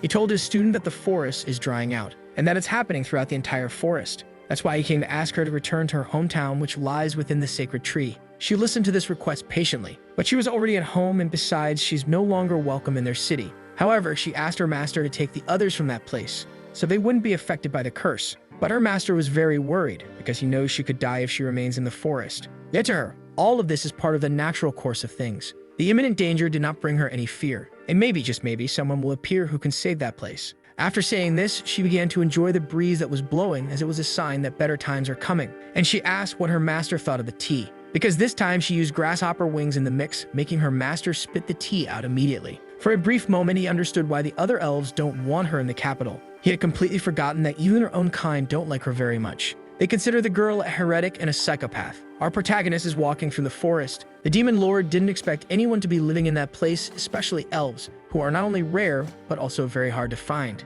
Since the Great War, they began hiding and many people don't even know they exist. Our protagonist considers himself lucky because during the battle with the monsters, he ended up discovering some forest spirits. If they're around, that's a sign the elves are too. The demon lord asked if it's okay to meet them, as it might be better to avoid them. She doesn't like those pointy-eared folks, and the protagonist isn't much of a fan either. Oh god, Apollo humiliated that entire race, and just from seeing his memories, the demon lord already wants to keep her distance. They finally arrive at the elven forest. It's very different from the rest. The forest guardians were approaching them without fear. Due to his affinity with spirits, those animals must like him more than the elves themselves. Our protagonist had to live inside a pit of fire to develop this, remembering the process makes him angry. The goddess who taught him this was born as a human, and the demon lord is truly impressed that he has such a strong connection with these creatures even without having formed a contract. She wished the cute creatures liked her too. Now she wants to know how the protagonist will find moon grass, as he can't do it alone. Until they saw a small animal approaching. It landed on the protagonist's hand, bringing something. The demon lord can't believe it, but that's exactly what they were looking for. They found the garden of the moon goddess, and he thanked the little spirit for guiding them there. There are enough seeds there for them to plant across the entire region. But she was amazed to see what the protagonist was doing. Affinity with spirits is rooted in mana. Anyone with enough power can speak with spirits. Even so, progress is determined by one's spiritual affinity. With our protagonist's capabilities, there's no spirit in the world he can't summon. The demon lord wants to know if he'll make a contract with any spirit in that place. They explain that since the garden belongs to the moon goddess, as the name implies, is part of a spirit. So taking plants from there with spiritual power could upset that spirit. That's why the demon lord should just watch what he's doing. In another language, the boy asked if the spirit was there and if it could hear him. His voice echoed throughout the place. Water and fire appeared before him, and so did other elements too. This was a sign the spirits were listening. Our protagonist is speaking with them now. Now they have permission to take the plants, and they should be quick before meeting the elves. The demon lord asked where his courage had gone, but our protagonist wants to avoid unnecessary conflict. Unaware that he was already being watched, and the observer found it all amazing. The girl's teacher noticed she was distracted from the conversation. It's impressive that a human entered that cave, and even though he gained permission from the spirit, A human had done that. That place he's in is sacred to the elves, yet the boy managed to take the plants and communicate with the spirits. Now she doesn't know what to do about it. Because this is an unbelievable situation, not even her master would believe it. But he wants to know what's troubling the girl's mind. She asked why he had stopped drinking the tea she had prepared. She had worked hard to make it. It dried the locust bodies for over a week. Even so, her master is ignoring all her effort. He said he's not feeling very well. If that's the case, she has a recipe that could help him with that. But the master, thinking it might be something bizarre, avoids letting her keep offering it at all costs. Then she asked him what's more likely, a human entering the sacred garden and being able to talk to spirits, or a great being awakening from its slumber. But the master didn't quite understand that question, and asked if she was actually being serious. If we're talking just probabilities, the second is more likely. Despite the legends, dragons still exist. But humans couldn't speak with spirits. There are isolated cases of something, but they couldn't see the spirits of the forest. After hearing that explanation, she seemed very happy. She told her master that she would need to leave the village for a while, because she thinks she's found the solution, a way to save that entire village. But the master wants to know what solution she has found. Meanwhile, our protagonist is very surprised. The task that was supposed to take 4 days was completed in just half a day. That motivation was really strong. Now they can focus on planting the moon grass. After putting the residents to work, you could hear some rumors about the region. There are still doubts whether what he planted will actually sprout in that soil. The grass will take 4 to 5 months to fully grow. The plant needs the influence of the spirits to bloom, but they're going to sell the plants, not the flowers. Everything is going according to plan. The guard is worried, since no one in that town knows how to handle this kind of plant. And those that were born are slowly withering, but the protagonist asked him to keep waiting, because the gods would bless that land with rain once again. A few days pass, and the guard came to inform the prince that the day was very hot, but our protagonist asked him to remain calm. The rain came as predicted, leaving the guard quite surprised. Thus, our protagonist continued to control the humidity of that region. 4 months passed as if they were just a few days, and rumors are reaching the capital. Other kingdoms are also hearing that moon grass is being cultivated on the continent. That could only be madness, but it was the lord of that land himself who encouraged the planting. They know it's from the region of Hines, the region that was once visited by mages years ago because it was a cursed land. Apparently, that abandoned land is now being visited by rain. A woman said it would take at least a decade for that land to become productive again, and that the lord of those lands is the first prince of the Ron kingdom. Maybe he has completely lost his mind, and some nobles agree with that. But those who seemed to be mages became very thoughtful. He asked his servant not to say anything because the nobles are not aware of everything. This is the sage Harrison, leader of the Red Tower. It seems something very interesting is happening in the eastern part of the continent, and they should prepare for it. It was like the blink of an eye. That devastated land had become a blooming field. There were few seeds that could be used, but even so, they succeeded. Amy says they currently have 20,000 moon grass leaves in stock, and they plan to collect 10,000 more. By market standards, 4 leaves cost only 100 gold coins. If they count the sale of 10,000 of those leaves, they'll earn the equivalent of 5,000 platinum coins. A family can feed themselves for 2 weeks with just 1 gold coin and live comfortably for an entire month with 5. The economic potential of that is truly incredible. The Demon Lord would like to see what will happen when they sell all of them. Unlike the Spirit Stones, they made this public. And the strategy worked, even though many thought he was just a fool. And now he must make the most of the exposure he has gained. The preparations were properly completed. They are ready to cause a huge stir across the continent. Moongrass leaves appear on the market twice a month in quantities insufficient for both continents, because it is a raw material used in every type of magic. And for that reason, there's a big problem. Our protagonist spread another rumor along with the release of the leaves, that he was bedridden after attempting to plant those seeds. The Demon Lord said he's blinded by money, but sometimes he needs to act that way. The massive supply of a scarce item will cause his price to drop significantly, so he must be cautious to avoid devaluing the leaves. That's not what he wants right now because he'd like to make a lot of money. Several people are gathered at the gates of his palace. Everyone wants to meet him. After the rumor spread, the region became chaotic. That land is overflowing with merchants. Our protagonist asked his maid to tell them all that he is sick, but the merchants want to see the product. They really are money-hungry barbarians.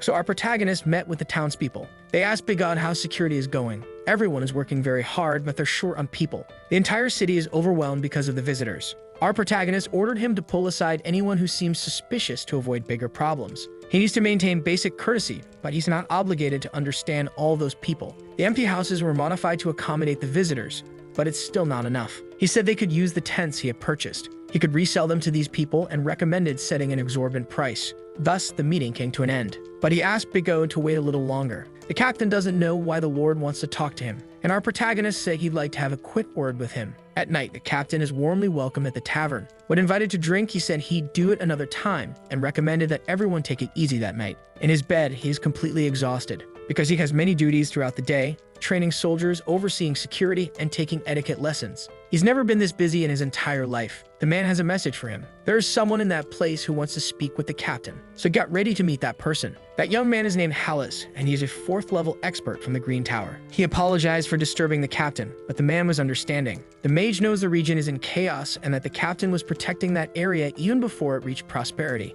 It's truly amazing that the Lord can count on such a reliable man as that captain. Mustache realized he was dealing with a flatterer, so he asked what the mage wanted to do. His intention is to speak with the lord of those lands, and he wants to know from the captain if there's any way to make that happen. The captain said that might not be possible, as the lord is sick from working too much, and the leader's health is everyone's priority. The mage understood that this was truly important. Then he pulled out a bag that looked quite full of money, asking if there was anything they could do to be helped. The captain was very impressed with all that money, but he said he doesn't accept bribes under any circumstances. The mage assured him that it was just a gift, because he would like to build a good relationship with this captain. He stated that he usually doesn't accept gifts like that, but the flatterer kept insisting for him to accept that small gift. But Mustache realized everything was happening just as the Lord had predicted. That's why they had spoken privately. He said the captain would be dealing with many people. Everyone would be eager to meet the prince, and that's why he'd become a target for these people. They would offer him bribes, so the prince asked him to choose carefully. He should make a list of those who make absurd demands to report back to the prince,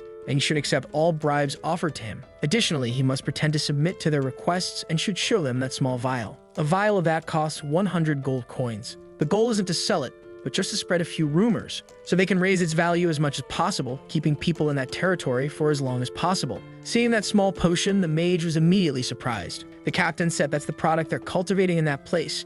It would soon be for sale, so there's no problem showing it to that person. And the mage had no doubt that item was of extremely high quality. He had never seen anything that good in that part of the continent. In terms of efficiency, it's at least twice as good as what they're used to. He needs priority access to these items and praised their quality extensively. The captain assured him the products would be of similar quality. Those that don't pass quality control are turned into fertilizer. The mage saw that as a huge waste and learned that they had prepared 10,000 units of that potion. He quickly realized that if they could produce that much, they must have discarded at least the same amount. The boy is truly determined, and they can't ignore what he's managed to accomplish. The captain said that particular sample would be put up for auction, but he knows they will keep selling those items. The mage is very excited and nervous about this news because he knows someone will be given priority access to those items. Leaving that house, he confirmed that the captain would be compensated for the information he gave. So they shook hands, and he headed to his carriage. The captain was very surprised as his performance had been perfect. The next day, he went to speak with the prince because he wanted to know how he knew all of that. He said it's just how life works.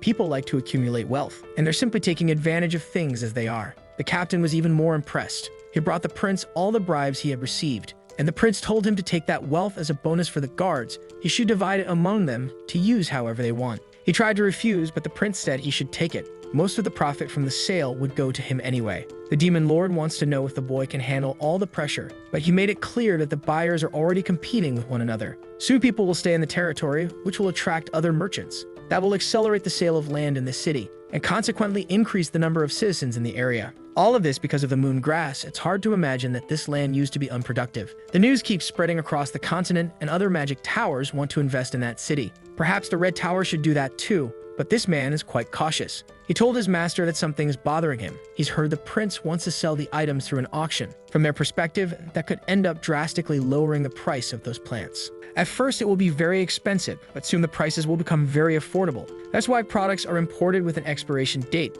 to keep the prices high. The elder mage thinks the prince is an enlightened person. He asked his disciple if he knew how many people live in that city. He guessed a few hundred. That made him realize this is a great opportunity to invest in the territory in a short amount of time, because he managed to attract the attention of many people from all over the continent. That strategy is impressive. Even if the products are resold, their quantity won't be increasing. The mage told his disciple to start saving money for what's coming, and he emphasized that the prince is acting as if failure wouldn't be a problem, so moongrass is just the first step he's taking. He certainly has much more to show all of them, and he's already gained the attention of many people. That's why they should build a good relationship with this young man and his disciple agreed. He ordered him to arrange a meeting with the prince because he wants to meet him. The sage began to recall some things. The words of the princess asking if it was possible for a man without mana to cut a vampire with a sword. The princess asked that with an empty expression, because the man who did that used the sacred sword without forming a contract with it. At the time, he thought it was foolishness. But he knows that's only possible if you're the sword god himself or his disciple. Apparently, there's a very eccentric person in this world, which is rather strange. As predicted by the prince, many people want to live in that region, and that started to cause disputes among the visitors. Amy came to say that two groups want to buy the same piece of land. The prince's solution was to put the land up for auction. The butler wanted to know what the price cap should be, and the prince told him to make it as high as possible. For it said that a man rich in land is also rich in fortune. Our protagonist is very pleased with how much money he's been making lately, and he was informed that a letter had been addressed to him. The prince wanted to know if it was important enough to read. It was said to be from the royal palace. Outside in the city square, the auction began. The first bid was 90 gold coins, but it was quickly raised by a hooded young man. The mage from the Green Tower was also participating in the auction, increasing the offer. Everyone seemed very interested. Those mages appeared to have a personal rivalry going on, until one man made a bid of 130 gold coins. That caused them to start arguing. Amy tried to continue the auction even though the participants were fighting. If there were no more bids, the property would be sold for that amount. Some people kept fighting in the square, and the mage believed he would win that plot of land. Amy was ready to close the auction, until someone else showed interest. Our protagonist was impressed that each vial had been sold for 150 gold coins. A trade guild ended up buying 5,000 vials. The auction had been a success. The remaining vials were sold individually at 130 gold coins each, and they were completely sold out. If sales continue this way, the city's annual profit will reach around 1 million gold coins, making it the richest territory in the entire kingdom. They will continue cultivating moon grass, but they won't increase the scale. Now they will start planting food. The prince has no interest in increasing his greed in this area and will leave things as they are. From now on, they will reorganize the city and get rid of anything that isn't being used. A summons from the royal palace was made a few days before the auction was held. The message was very simple. They praised the prince's achievements and asked him to return to the capital for a brief period, so he could be praised for his accomplishments. The same people who sent him away now want him to come back. Our protagonist is annoyed by their indecision. He's sure the political fight involving his mother's knight must be heating up, and are trying to shift focus. Our protagonist finds it curious that they sent the letter with the king's seal, but the people acting are not the king. Now he wants to begin the next part of his plan. Maybe he really should visit them, and he will stop by the royal palace. In his memories, he was told that someone had built a dungeon beneath his house. He couldn't complete his last task and suggested that the protagonist do it in his place. Then he could do whatever he wanted with it. He imagined he could ruin the work, but the mysterious man finds that comment amusing, because he doubts that anyone more stubborn than himself could ruin what he had already started. But the boy is going to find out as soon as he enters that place. If he completes this task, he'll be free to do whatever he wants with it. They asked if the prince would be alright traveling alone, but that's exactly what he wants to do, and the butler wished him a safe journey. The prince asked him to take care of Amy, and the butler told him not to worry, because she's an incredible and very disciplined person, in addition to being extremely well-educated and intelligent. From the protagonist's point of view, he's sure the two will get along just fine. Now they continue their journey toward the capital, traveling the path on horseback. The demon lord noticed that he's heading in the opposite direction, but he wants to stop somewhere before continuing his path, a well-known place, and one that's being preserved for research. Besides that, it's a very special place, because it's the city of the divine blacksmith Surtur. The demon lord knows who this person is, and the protagonist is sure they've met. He said that the man's legacy is kept in that place, made from the same material as calderas. But this is not a place they can easily enter. In a few decades, the landscape may shift, but that city has stood for thousands of years. It has now become the location of another state. That territory belongs to a rival family, the Beret. The boy dismounts to approach the city entrance. Berserker sense that the atmosphere there is unfriendly. It's possible that the noble factions in that area have been shaken. Even so, the line to enter the city is very long. Our protagonist presents an ID card, introducing himself as a mercenary. It's an identity he prepared. He couldn't risk being recognized, but that's not something he needs to worry about right now, because he's sure he'll get in without trouble. But he's immediately stopped by armed men. The protagonist got a little tense. They know he must be there to explore the newly discovered labyrinth. They said it would be far too difficult for someone like him. Some soldiers laughed at the protagonist. He realized something strange is going on in that city. The protagonist sat on a rock to observe the surroundings. The situation there was worse than he expected. An old man approached our protagonist. He noticed the young man had no idea what was going on, so he must be from far away. The prince asked what was happening. Then the old man pointed to a line. Some people were paying for access. He realized there was a toll being charged there, and the old man said that's normal. The law that allows such tolls should be abolished. The old man saw that the young man seemed quite upset. He placed some coins in his hand so he could pass. It wasn't much, but it might help him on his journey. He just asked that the young man not get himself into trouble, that he shouldn't worry about the coins because when the old man looks at him, he's reminded of his grandson. For a moment, our protagonist didn't know how to respond, but he was very grateful for the old man's help. He said the old man should keep the coins and buy a gift for his grandson, because he won't need that money. The old man grew very worried about the young man, thinking he might do something reckless, and the guards saw that he was still there. The young man reached out his hand and asked for the money to be returned. That toll was illegal. only allowed for large processions and commercial caravans. It was also a crime to collect it for personal gain. The guards underestimated the young man, unaware of who he really is. Then our protagonist said he wouldn't warn them again. They should return the money and confess their crimes, even though he knew that wouldn't lead anywhere. The guards began to laugh at his stance, until a sword was pointed at his neck. They said there would be no consequences if they decided to end the life of this young mercenary. The protagonist realized they weren't going to change their minds. He was only waiting for confirmation. Seeing that things might get dangerous, the old man tried to step in. But the guards completely ignored the old man's words. He saw that he could end up suffering the consequences as well. One guard decided he would take the old man's life. His sword was already swinging to cut him down, but he was quickly disarmed by our protagonist, who hadn't expected the man to be so cowardly as to raise his blade against an old man. The poor old man tried to protect himself with his hands and didn't see what happened. Our protagonist confirmed that the guard's behavior is considered a crime on the continent, and there's only one kind of punishment for that kind of conduct. Our protagonist already had his sword in hand.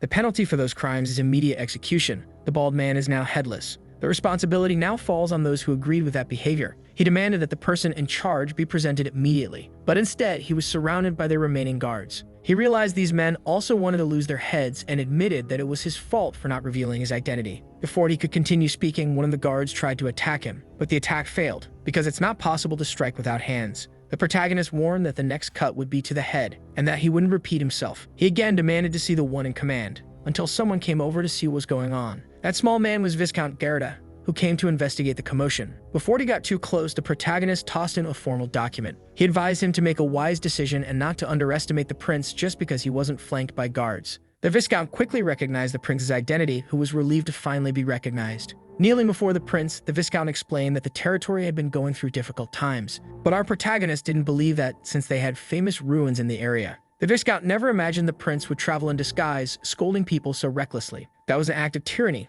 but the prince hadn't expected the Viscount to be waiting for a formal announcement of his arrival. He said the Duke would not ignore this incident. The more he spoke, the worse the situation became, and the more irritated the protagonist grew. Most territories are like this. Even inspectors would turn a blind eye out of fear of retaliation. The Viscount asked the prince to come to his estate, promising he wouldn't regret it. But our protagonist wanted to know if the Viscount had heard the rumors, that he's a madman thirsty for blood. And after saying that, he cut off the noble's head. Berserker complimented the clean and well-executed cut. Our protagonist is now continuing his journey. The old man said it had been 10 years. Life was peaceful and the Baron was still alive. But the exploitation kept getting worse, victimizing our own people. That's how he lost his only son. The boy understood the old man was talking about his son, not his grandson. He apologized for the lie. But the protagonist said there was nothing to forgive, and knowing the old man, he imagined his son must have been a good person. They finally arrived at their destination. Our protagonist is admiring the landscape. And this is where Valhalla begins. What a horrible name. If it comes up again, I'm calling it Detroit.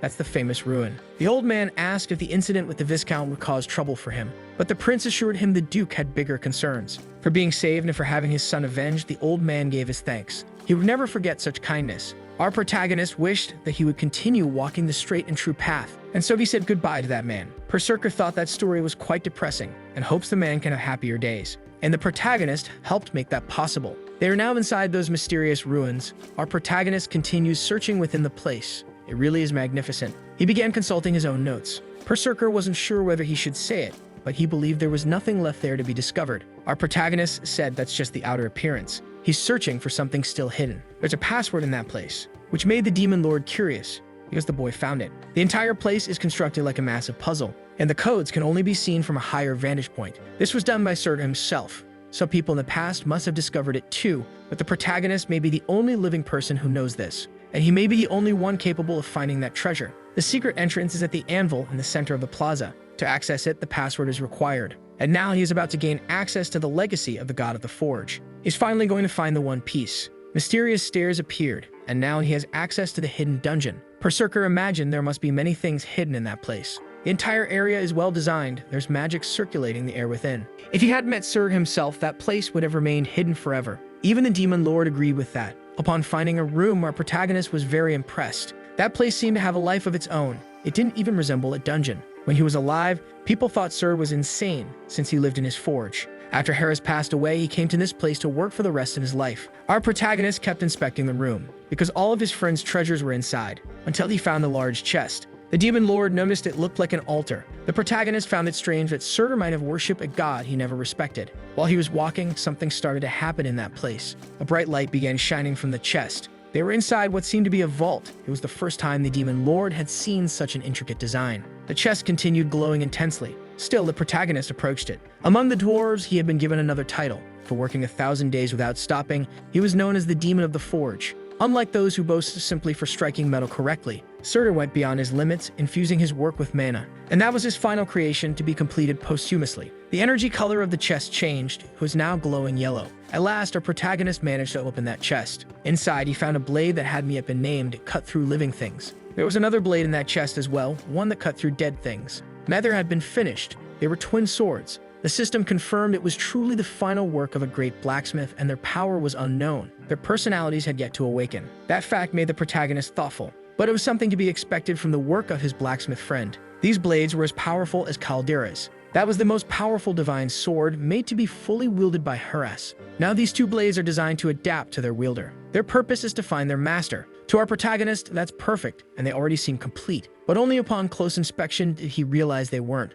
They needed small adjustments to be finished. He had to find some fire to complete the work. Normal fire wouldn't be enough for the task. It needed to burn 100 times hotter. And only the dwarves have something like that, because they specialize in that kind of work. Our protagonist had to ask someone for information, who wished him a pleasant stay in the capital, and the young man thanked them for the guidance. Our protagonist didn't know why he had been summoned to the capital. The letter said he was going to be congratulated, but that was obvious. Lunar grass has enormous potential for generating money, and our protagonist is already profiting more than the entire kingdom. The taxes he sent were massive. The nobles surely want to persuade him to join one of their factions. At least that's what he assumes is going to happen. Our protagonist hadn't expected to receive so much attention and didn't want to cause such an impact on the continent. He was already in the palace hallways and was greeted by some of the servants. The boy responded politely, since it had been a while since they last saw each other. The butler said he had grown quite a bit. He had heard rumors that the prince had managed to build a great business. He replied that the gods were favoring his plans, but he wanted to know why the atmosphere felt strange. The butler explained that some secrets had come to light.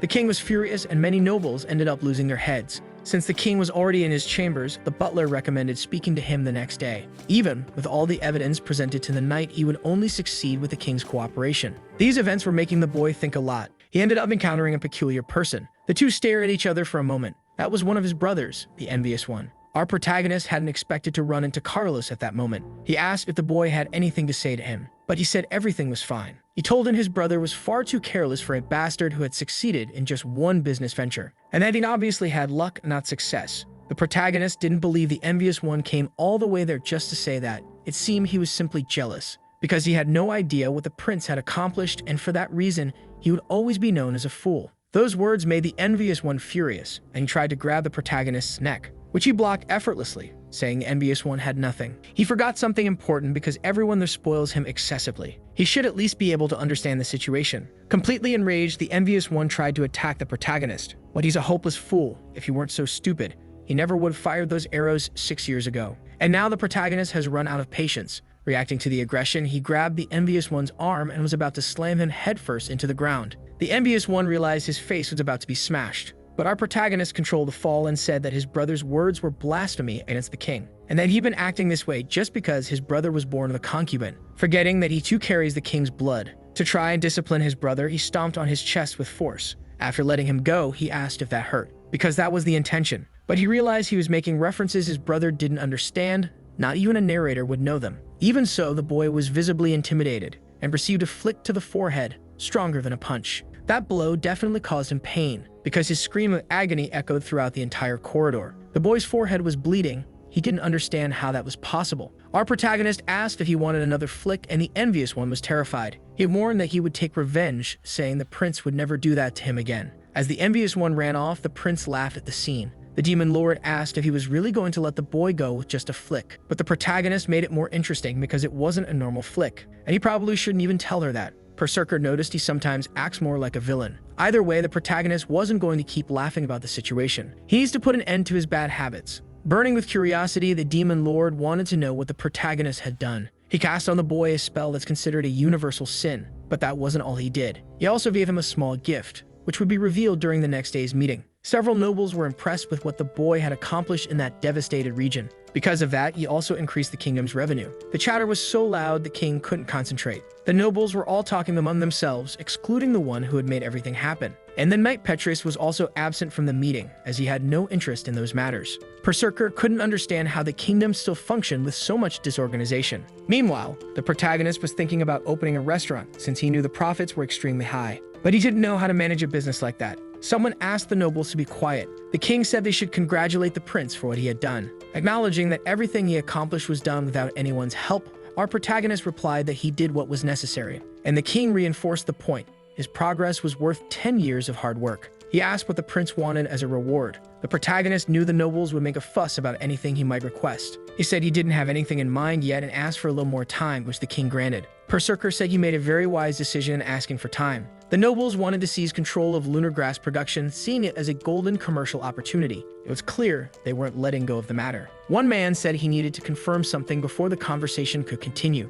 That man was Duke Berit, whose lands are filled with corruption. He said the nobles were ignoring something very basic: how to use the plan for the kingdom's benefit. The protagonist realized he was a man with authority over the aristocrats. He suggested that the business model created by the prince should not be taken over by the government, a proposal that was definitely bold. He asked if Marquis Ferrandus would give up his own assets for the good of the kingdom. Therefore, it's up to the prince and the king to decide the future of that business, not the aristocrats. At first, it seemed like he was helping our protagonist, but the prince didn't believe it. It was just wordplay. And the man kept defending his ideas, saying they shouldn't suppress new business models. The boy realized that's exactly what the Duke planned to do. There was also something more important. They needed a mediator for the whole situation. Our protagonist realized it was all for show. He only seemed concerned. And then he revealed a letter he had received from the priest of the Holy Kingdom, which surprised even the king. The prince was being invited to visit the Holy Kingdom so they could examine the stigma he had received and consecrate him as a saint. The contents of the letter left one of the aristocrats furious, because the prince is the heir to the territory and he shouldn't be sent to the Holy Land.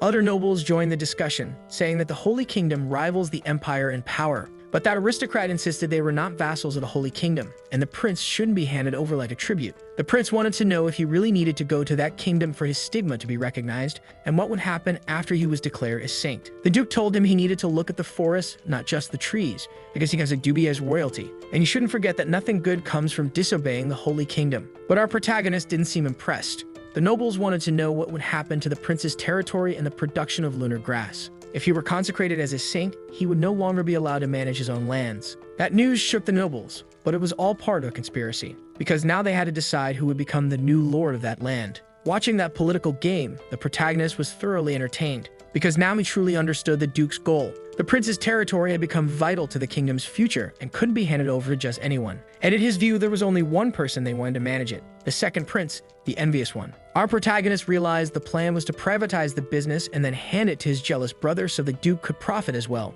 It had all been a big performance. The envious one believed he was going to inherit that land, but the protagonist hadn't made his move yet. The second prince approached the king to win his approval, while being watched by our protagonist. But when he tried to speak, he made a sound like a frog. An awkward silence took over the hall. He stood frozen before the king, and everyone remained stunned, not knowing what was happening. Our protagonist tried to hold back his laughter. The envious one felt something was wrong, but the urge to make strange sounds was stronger than him, and he started making other noises in the middle of the hall, imitating animals, which left the nobles even more surprised. The demon queen also found the whole thing hilarious. But the protagonist said it was still early, she would laugh even more soon. The duke asked what the prince was doing because there's a limit to clownish behavior. He tried to explain, but the urge to make bizarre noises overwhelmed him, until the king reprimanded him, thinking it was some kind of joke. The envious one tried to explain, but mid-sentence he started quacking like a duck, then barking like a dog. The king was already very irritated by the whole scene. He ordered the prince out of his sight and called the guards. They were to take the prince to his room, where he was to remain until the king changed his mind. The envious one tried to make his father change his mind, but he couldn't stop making animal noises. The scene was so bizarre that the king became genuinely embarrassed, and the envious one tried to escape the guards, dropping his hat on the ground. As it flew, the nobles turned to look, and were utterly shocked. Not even the demon queen imagined this would happen. This was what our protagonist had hinted at. His brother was now the newest bald man in the kingdom, a head so smooth and shiny it gleamed like a star. Now everyone knew he was bald too. The prince said his brother was still far too immature to manage a territory. The duke looked back, realizing his plans had been ruined, and the prince looked at him with a genuine smile. He wanted to know since when the position of duke outranked that of the king. The noble played dumb, and the protagonist said he'd rephrase the question. He asked if the kingdom belonged to the duke, and the duke replied that the prince must have misunderstood him, because everything he does is for the good of the kingdom. The prince then asked why he had a letter from the Holy Kingdom without the king's knowledge. And that wasn't the only accusation he had, because he had also conspired with everyone present in that room. The Duke said he should be careful with his accusations, but our protagonist hadn't finished speaking. He said the Duke shouldn't count his chickens before they hatch. Besides, they hadn't resolved a single real issue during that session, which was supposedly important, and he tried to use that opportunity to take control of land that belongs to the prince. From our protagonist's point of view, the Duke is nothing more than a conspirator, and he suggested that they meet the demands of the Holy Kingdom. The king wanted to know what the prince's proposal was. The Holy Kingdom is also inhabited by people. They could speak with them. In that place, there was an artifact that allowed communication with a priest from the kingdom. He introduced himself and said he was in charge of finances. His name was Vicar. Our protagonist apologized for the sudden contact and asked him what the Pope's decision was. But what happened next was even more surprising. Even though it's a holy kingdom, it's made up of people, a place where business also happens. And the prince was trying to do business with the highest ranking figure in the holy kingdom. But the priest on the other end said the incident was being handled by ordinary priests, and that would never happen again. There was no reason for concern. In this way, the protagonist managed to resolve all of his problems, and he thanked the priest for his help, who replied that it wasn't difficult at all. He found it odd that the kingdom would send the prince to the Holy Land, though he acknowledged it wouldn't have been a bad acquisition. In the long run, it's the Holy Kingdom that would lose. The protagonist told the Pope that if he left his territory, lunar grass production would be compromised. He promised to reserve a portion of the production to supply the Holy Kingdom, and from that point on, they would be commercial partners. The priest was very thankful for that. And the Pope also made a major request that those plants be sold in his lands. Those who want to be treated specially must offer something in return, and that's exactly what the protagonist did. Now he has respectable commercial partners. After all of this, the prince commented that doing business is very easy, but Berserker disagreed with him.